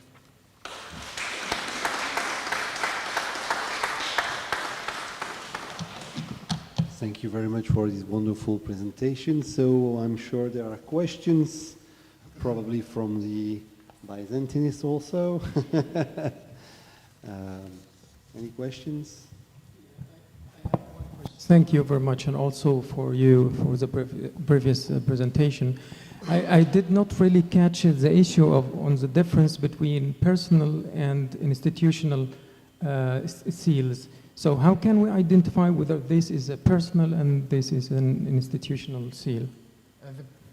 The personal seal has a name. The institutional has the name of the bureau. So Ministry of Finance, whereas the personal seal would say George, Minister of Finance. Or you have a seal of an abbot of a monastery, which gives the name of the abbot, and then you have a seal of a monastery. So one person can have two seals. We don't have the incidents that we do have a seal of an abbot and at the same time a seal of the same monastery. No, we don't have that. And the question is, who could use the seal that was issued in the name of a monastery? We don't know, again, since we don't have written sources about the use of seals. Yeah. We cannot answer this question. But I do have an example. Sorry. But institutional seals are very rare and very specific to certain functions. They can be found in monasteries, especially in earlier period. They can be found in for commercial reasons, for commercial officials who issue attacks on commercial goods, the customs office. And then everything else is so exceptional that is almost, you cannot say. There is some seals in the 7th century that come from the treasury of the emperor or from his wardrobe. And practically, this is the 99% of the institutional seals. Everything else is so rare that is... there is also some judges of church judges seals. 30-second remark. The first example that I would have brought is the seals of one of the main hospitals in Constantinople that has been sealing from the 6th to the 12th century, and you have the seal issued in the name of the hospital, so it's the hospital sealing. But we also have the seals of George, whatever, doctor of the hospital, so-and-so, yeah.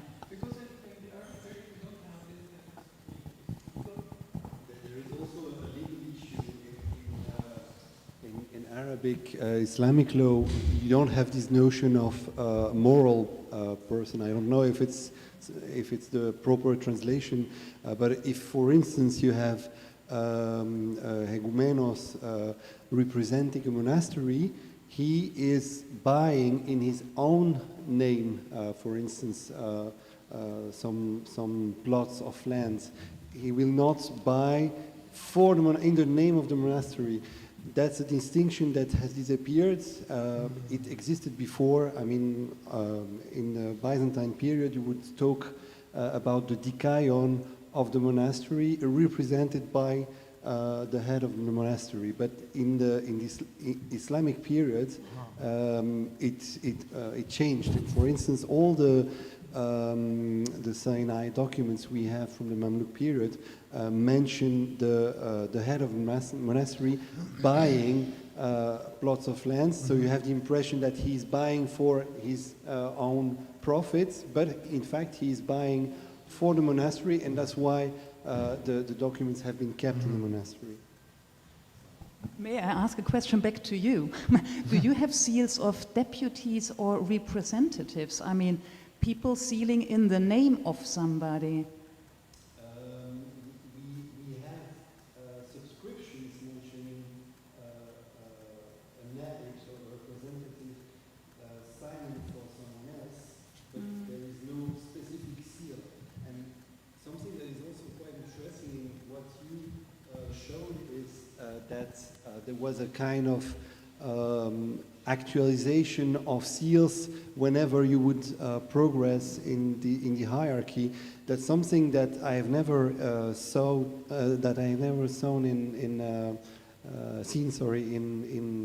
in Arabic seals or seals from the Arabic period. So it would be a big difference from because.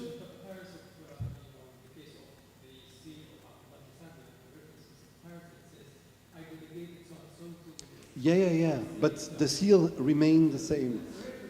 Yeah. because it is very important. It is the case of authenticity. I mean, if you are a general and you continue use the seal like from another office, it's and you are no longer a general. This is an abuse of authority. I mean, you cannot do that anymore. And when you have a new higher title, of course you want to show it. But there is also a case on Claudia's question. There is a case on a 12th century document where an agent of a person seals, but he doesn't use his seal, he uses the seal of that person. It is written on the document, however. Yeah. Other questions? No? I have a very detailed question about so those animals. You mentioned the eagle, and there was a kind of lion, and there was a star above the lion and the eagle. How do you interpret this star? Because it's something that we see also in the Arabic documents.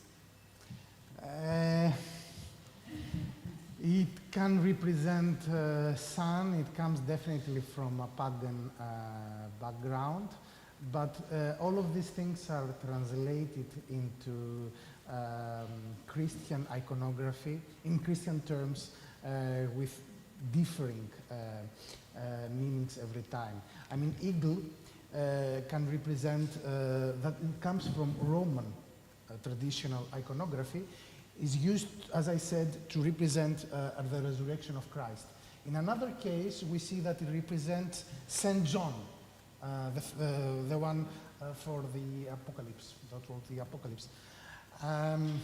So these things are not quite, it can be shown to represent God, or the notion. And yeah, that's a common interpretation, but I don't know if it's right.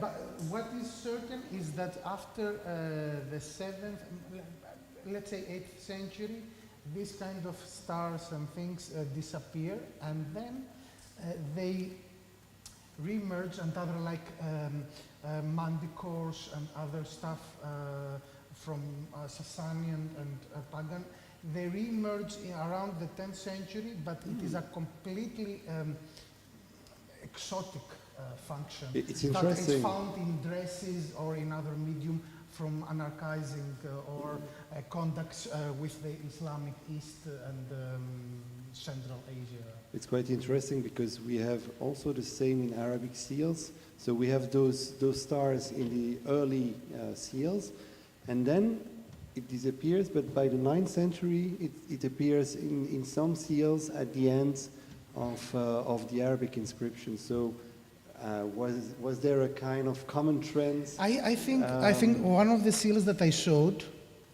this one, but it's my opinion, and I cannot, because it appears also like here, for example, in Paul. But this one seal, where is it? This Syricius Physiologos, which means physicist. It's not physician, it's physicist. So philosopher of natural philosophy, and it is 7th century. I believe that the fact that he doesn't use a cross nowhere, I don't say that he was still a pagan, but my opinion is that he was more attracted to pagan motives. There is one more question. Actually, a kind of a comment on the last topic, because there is this article. It's quite old already. An article by Alice Walker from the Islamicizing motifs. So, do you like agree with her, or about these Islamicizing motifs in these particular cases? Would that also play into the same? Would that be in the same ballpark, or would that be something else? This particular seal of Syracuse. So I don't think that she talks mostly for the period of the 10th century, when you have contacts a lot with Islamic East and Central Asia. But in this period, most of these seals are dated before Muhammad. Most of the seals. Some are, so they are direct continuity from from ancient practices that were very slowly translated into Christian terms.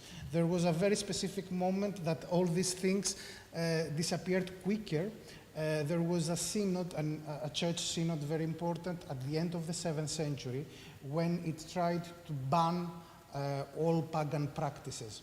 And soon after, within one generation, all animal motifs disappeared completely, until the 10th century, when they reappear, but with what Alicia Walker says, with a more exotic meaning. If I may add something, Alicia Walker, she is publishing the seals with animal representations from the Dumbarton Oaks collection, which Christos introduced with a few words. And she's working mostly on these exotic images that come up in the 10th century. But she made us aware of the high degree of mobility of iconographic motifs in the Mediterranean world. And again, I mean, we are very happy that we are, have been invited to this conference as Byzantinists. So I may point to the fact that we are just publishing a seal in a private collection in Cologne that shows the image of that you all know very well, the 3 rabbits in a wheel. That comes from Buddhist China and traveled all along the Islamic world. Then it shows up in North Africa, finally in Sicily, and it ends up in Paderborn in Germany and in Canterbury in the UK. And we have one just a single unique image of the 3 rabbits in a wheel. So it's a high degree of mobility. You pointed to Nitz and Amitai Price. She had a paper on animals on Islamic seals a couple of years ago. So let's be open to look at this migrating images and this globalized medieval world. And yeah, that's all I wanted to say. Thank you very much. So I think everybody is now hungry, And if we want to avoid Christos to be eaten by the participants, we should probably make a break. Thank you very much, and see you at 2.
1 hour for your talk.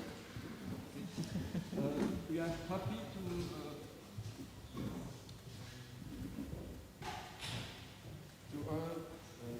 Rian Haïdamokan with paper. What does the signatures signify? Calligraphy, identity, and authenticity in the Yaqut legacy. Thank you very much, Mr. Dusan. Thank you all for being here and for listening to me in this session where I will take you a little bit far from seals, but still with signatures and marks of identification. So I hope it will still interest you and lead us to a nice discussion after that. So this paper is in the frame of my PhD research, which is around the corpus of Yaqut al-Musta'simi. My research project lies at the intersection of Arabic paleography and digital humanities. It explores the potential of computational methods for paleographic analysis, focusing on a corpus of manuscripts attributed to Yaqut al-Musta'simi, the renowned 13th century calligrapher who worked in Baghdad under the last Abbasid Caliph and then under the Ilkhanids. As one of the most influential figures in the Islamic calligraphic tradition, Yaqut left a profound legacy. Nearly 200 manuscripts are attributed to him today, though many are imitations produced in later centuries. As we will see later, the variety of concepts of imitation in the Arabo-Islamic tradition complicates the task of identifying which manuscripts genuinely originated from his hand, which ones were forgeries pretending to be him, and which others were imitations, people imitating his styles but not really trying to be him in the manuscript. Why digital humanities? So in the context of Arabic calligraphy, digital humanities enable us a systematic and quantitative exploration of features that were traditionally studied through connoisseurship and visual expertise. Methods such as image processing, computer vision, and machine learning make it possible to extract, compare, and classify the formal characteristics of calligraphic scripts. For instance, the curvature of the letters, the proportion of vertical and horizontal strokes, the spacing between the characters. So all these metrics that we are able to access through digital tools.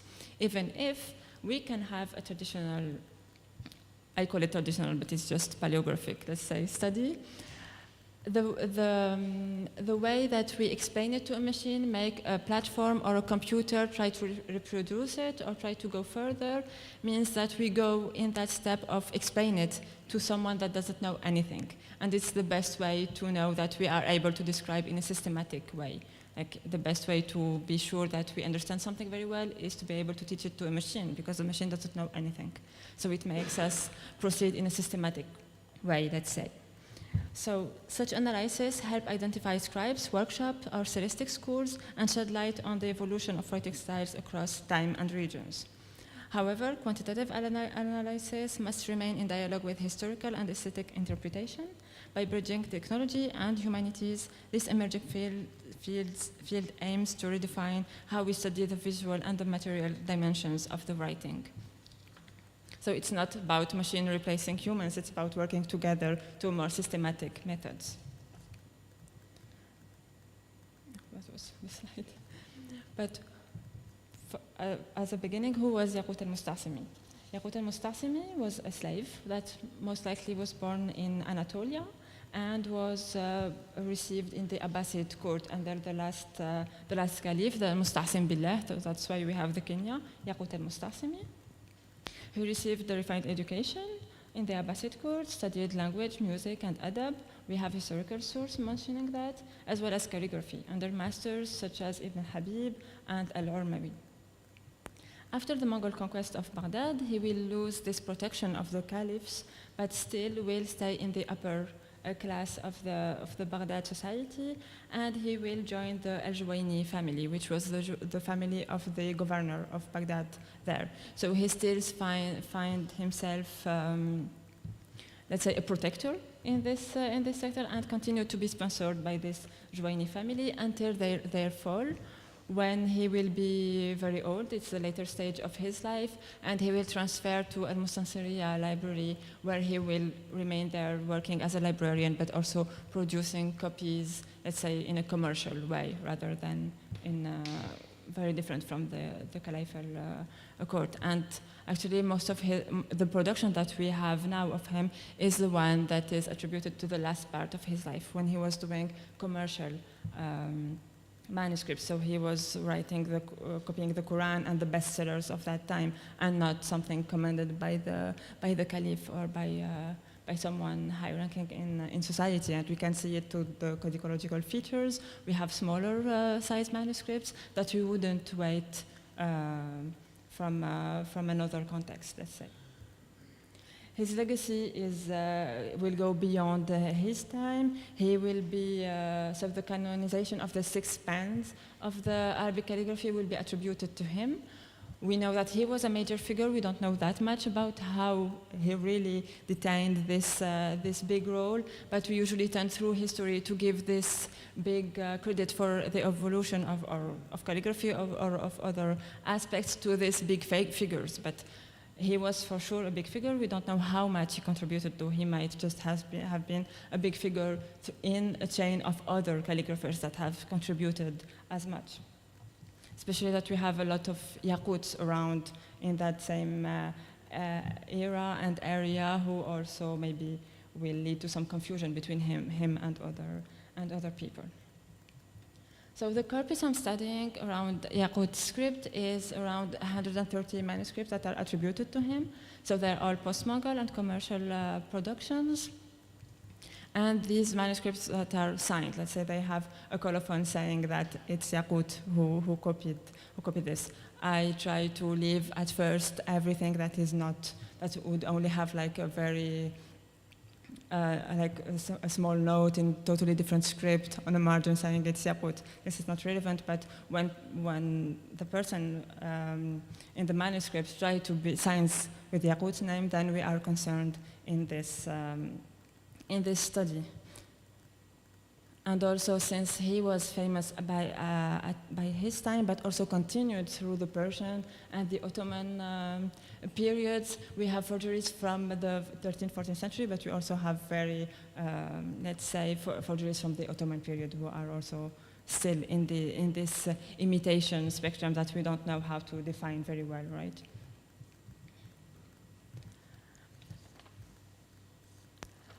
As a first step, starting from the manuscripts that are attributed to him, I look at the codicological aspects, the features, to try and to see clearer as a first step in this corpus.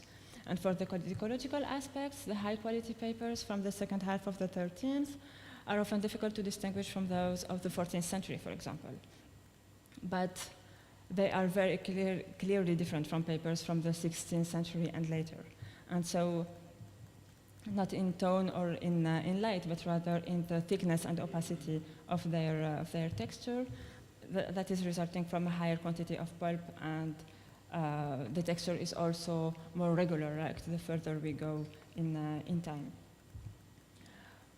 I also apply the same observation into the method of assembling the bifolia into quires, which the Kenyan appears to have been the dominant structure of the Yaqut Baghdad period. And so all these codicological aspects they make a coherent group, let's say, that excludes some very different stuff that would be less likely to have been copied by Yaqut.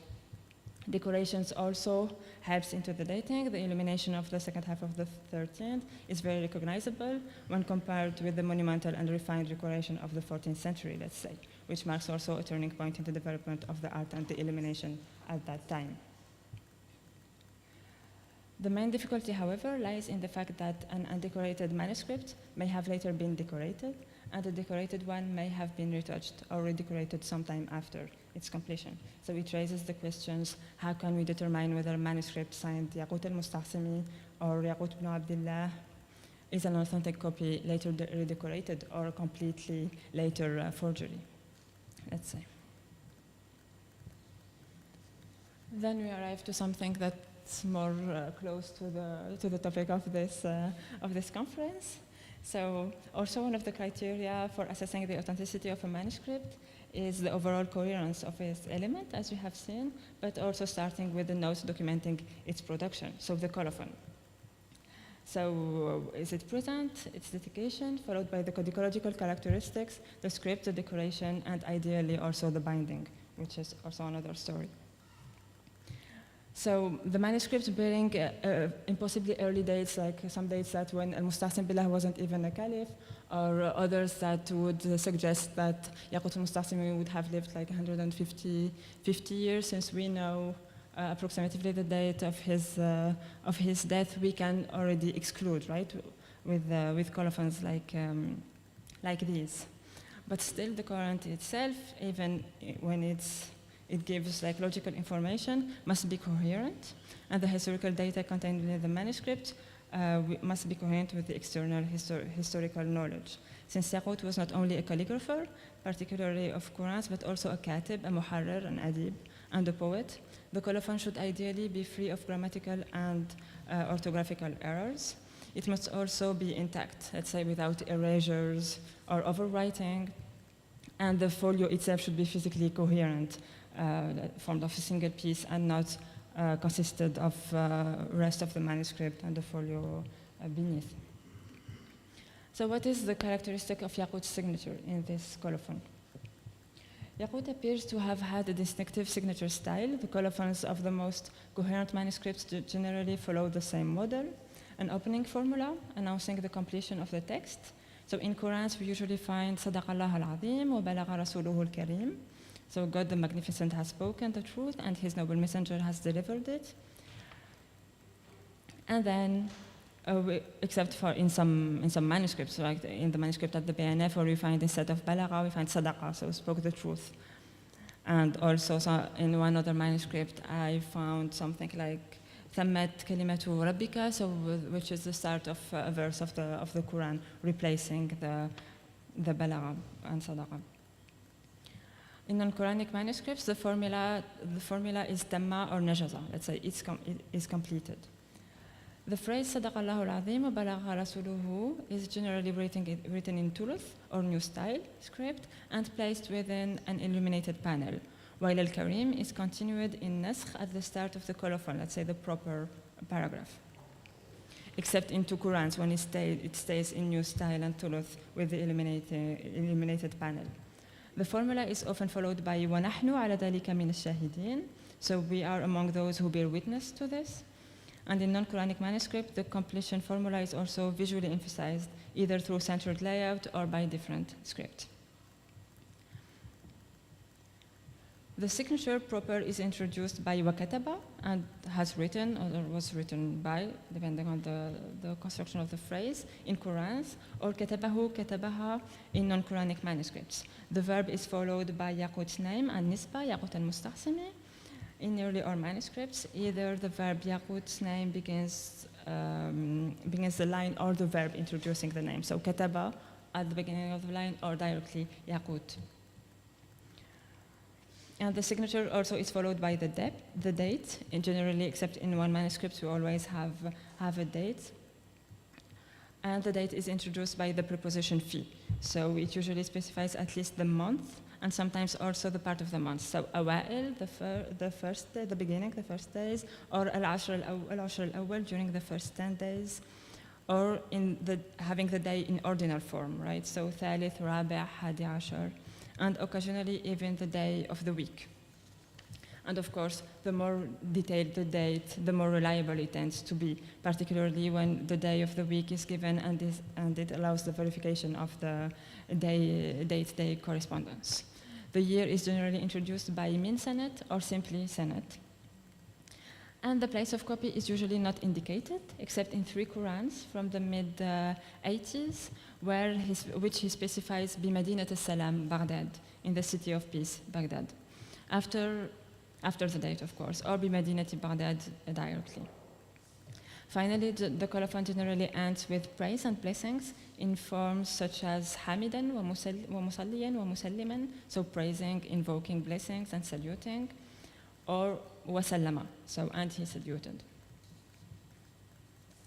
So these are the main characteristics that before diving into the script, we take into consideration codicological features as well as the coherence of the signature. But since he was a calligrapher, what about the script? We can't stop at the colophon and we can go further within that. We know greatly about the contribution of Yaqut al-Mustasimi as a calligrapher, especially with this huge legend about the canonization of the sixth pen, and that his writing is inimitable, it's magnificent. But however, we know a little bit more about how he practiced the copy, how he organized it. So some people would say, some sources would say actually, that he had, so since he canonized the 6 scripts, he had 6 disciples, each one specializing in script, and this is how it was transmitted. And in the Ottoman period, people would have collections of these paleographic albums with the 6 pens, each one with the hands of one of Yaqut's disciples. So it became this huge trend. But how did he copy this manuscript? How much disciples did we have? In which period of his life this happened? And how was the process of manuscripts copied by Yaqut al-Mustasimi done at that time?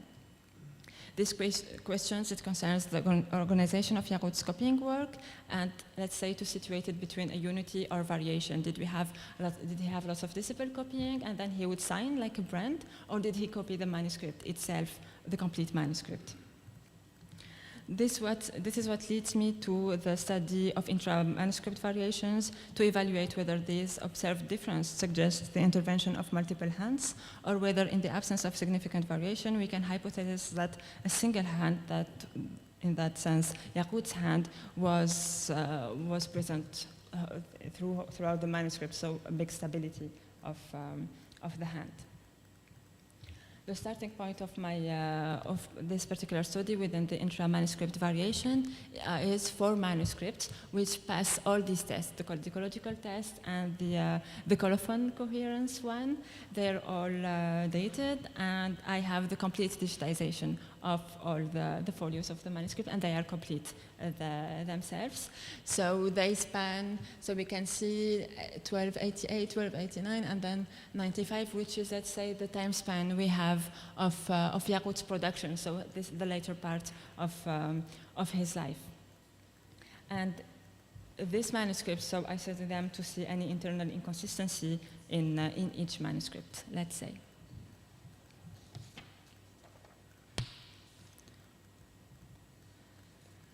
I start with what I've been calling traditional paleography, so it was the first stage of my research, where I took representative samples of each manuscript, and then I tried to look at how the words were, for the graphical aspect of the words. And my approach is very different from that of the precedent paleographical studies by François Desroches, by Alain Georges, whose work focused primarily on Quranic script from the origin to the 10th century, so it's a time span that is very different. And what they do is they identify a number of letters of particular significance in a graphical way, and then they analyze their forms to then arrive to a classification.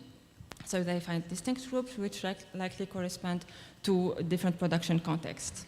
However, in my corpus, in my study, I believe that such letter-by-letter approach will not be relevant due to the cursive nature, let's say, of the script, even if Arabic script is cursive itself, but still it's very different in these times. So I feel like the context of the word heavily influences the shape of the letter, and for this reason I study groups of letters directly, so the word level and not the letter level. And I focus on representative words rather than individual letters to identify specific features of Yaqut Nasr beyond the generic features of the Nasr that he put in place, that is attributed to him. To see how many hands do we have, let's say, how many graphical aspects of each word do we find in one manuscript.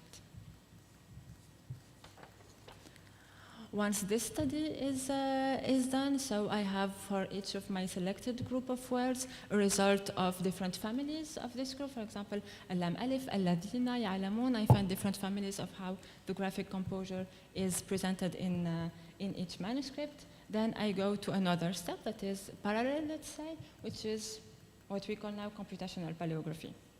And in the second phase, I perform a computational analysis. So I take all the occurrences of the targeted word. For example, I'll then show an example about the lam alif ligature or word.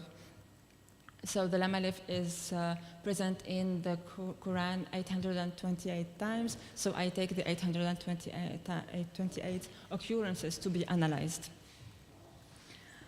And so once the targeted words are automatically extracted and the computational calculations are applied to predict the presence of the graphical families, the result actually confirmed the same clusters identified through traditional observation, through my samples. So I had exactly the same clusters, not exactly actually. In the beginning, I had less clusters than I had formed as families, and then it led me to read my clusters, and I found that it was too much detail, that much of the graphical composition could be even more gathered into two big families, let's say. And for each word in one manuscript, I would find 2 or 3 families maximum of these graphical differences.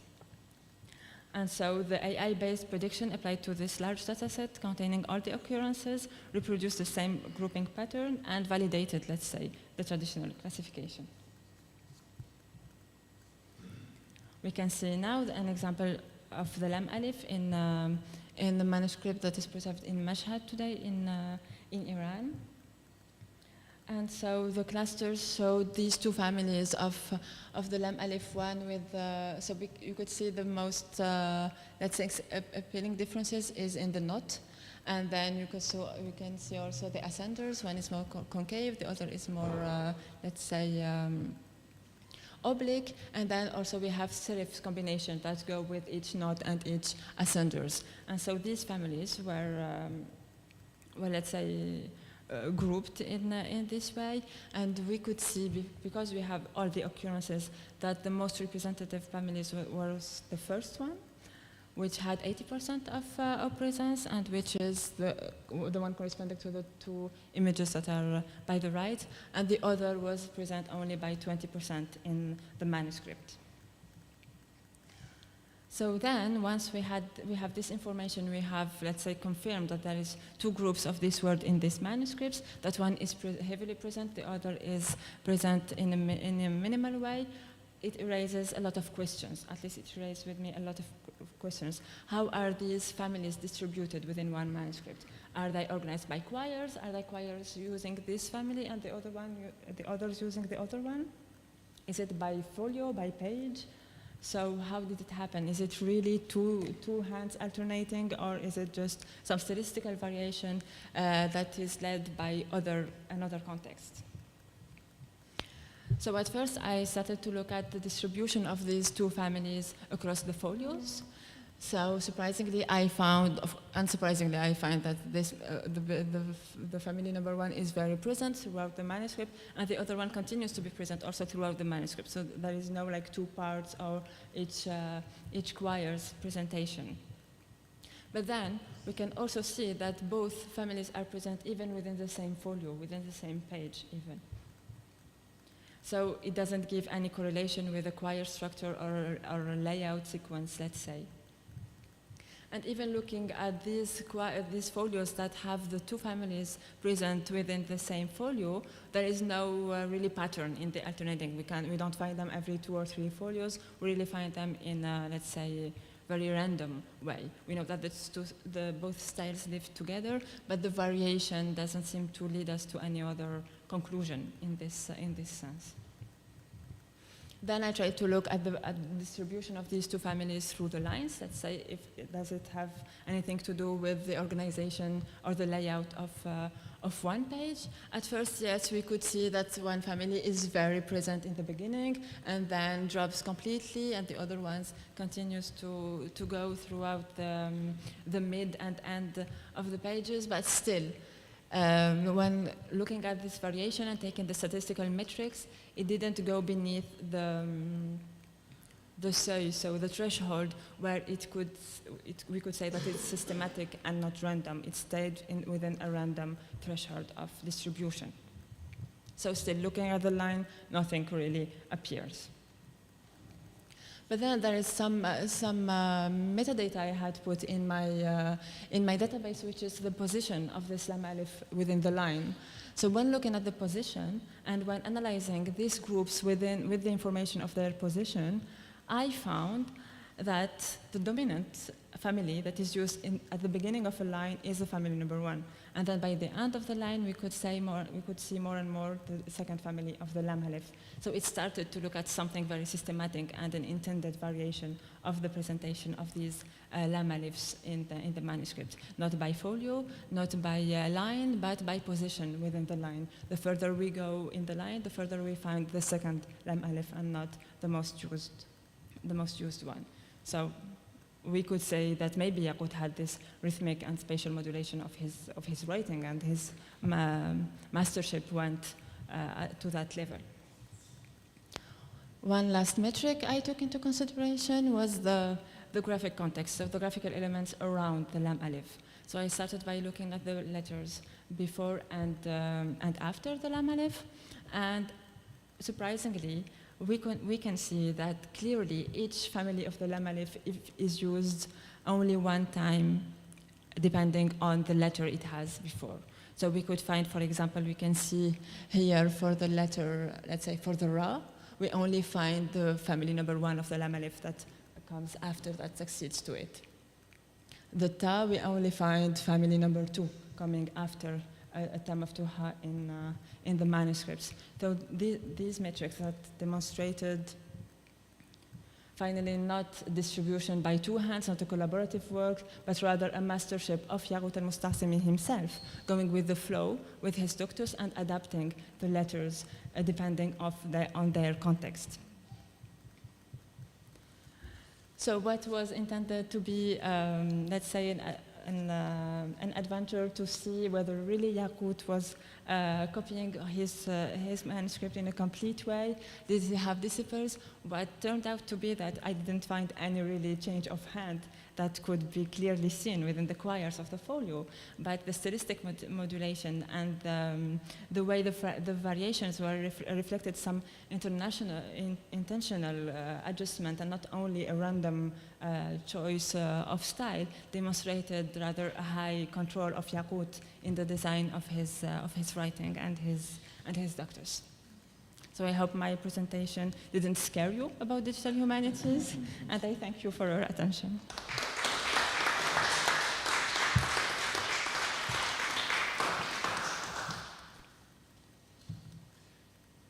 Thank you very much for your original and interesting lecture. And do you have any question about this topic?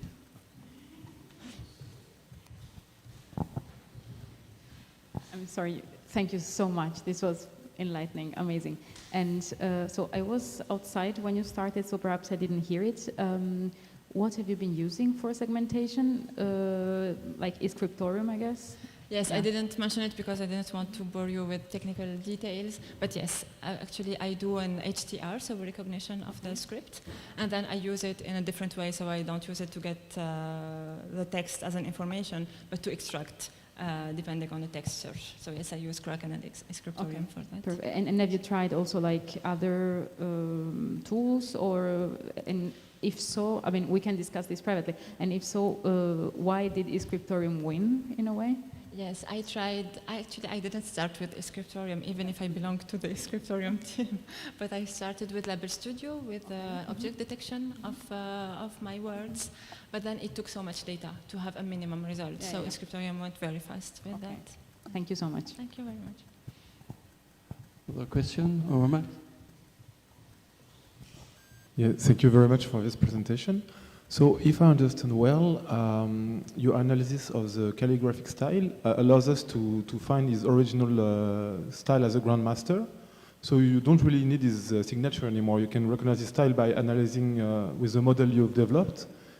And I was wondering, maybe we can go full circle with the first presentation of the day. Would be able to do it with the Fatimid documents of Naim that emancipated themselves from the seals because they did not need the seals anymore because people could recognize it was coming from the tax office because it has this particular like style. And yeah, I don't know, like, can we use it, you think, for like papyri?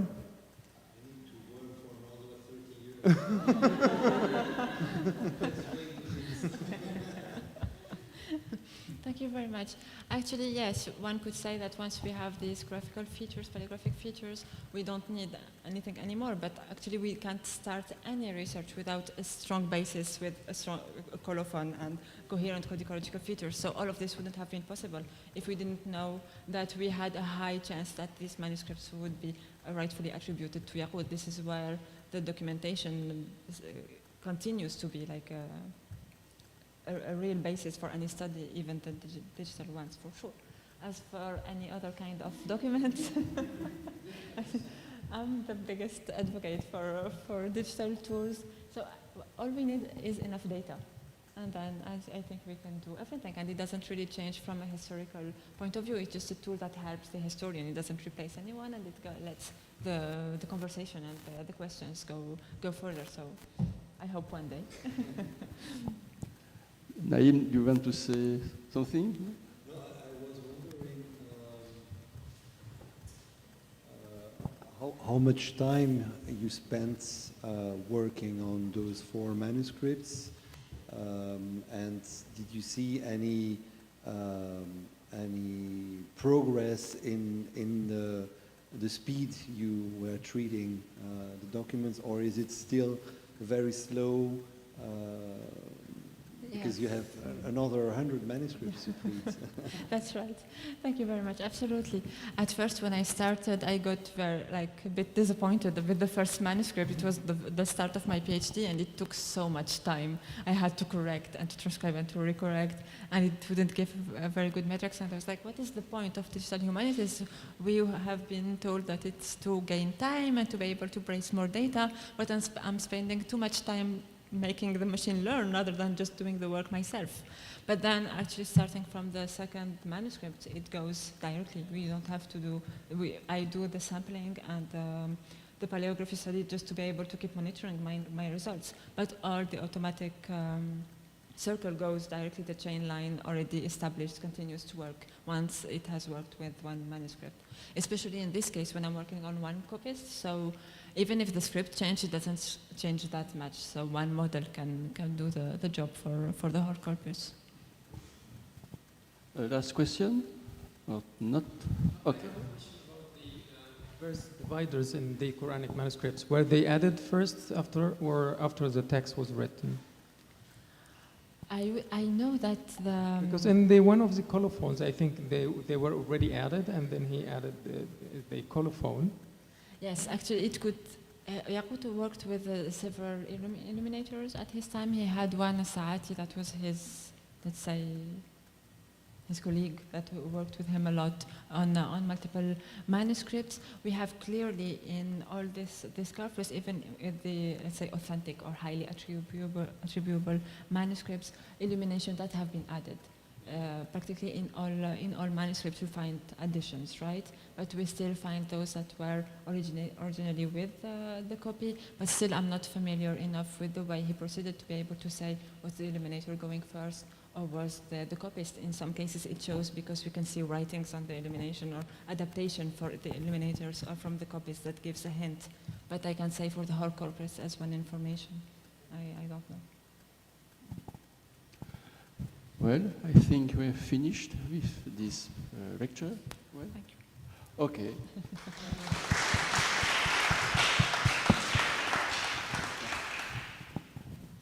So, as you know, the program changed a bit, and you are kind of free this afternoon.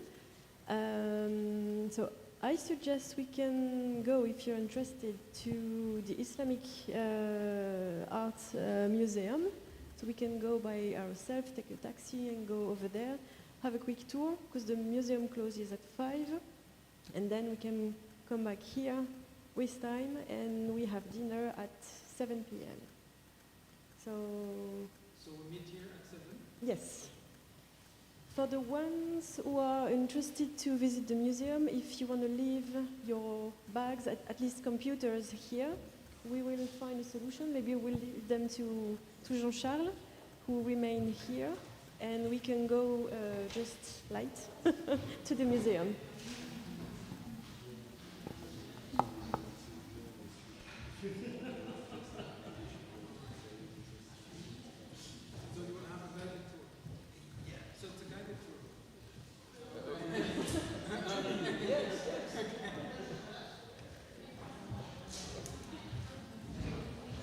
Voilà. Le piège se referme. Oui, oui. Ah, ok, donc on t'amène 5 minutes.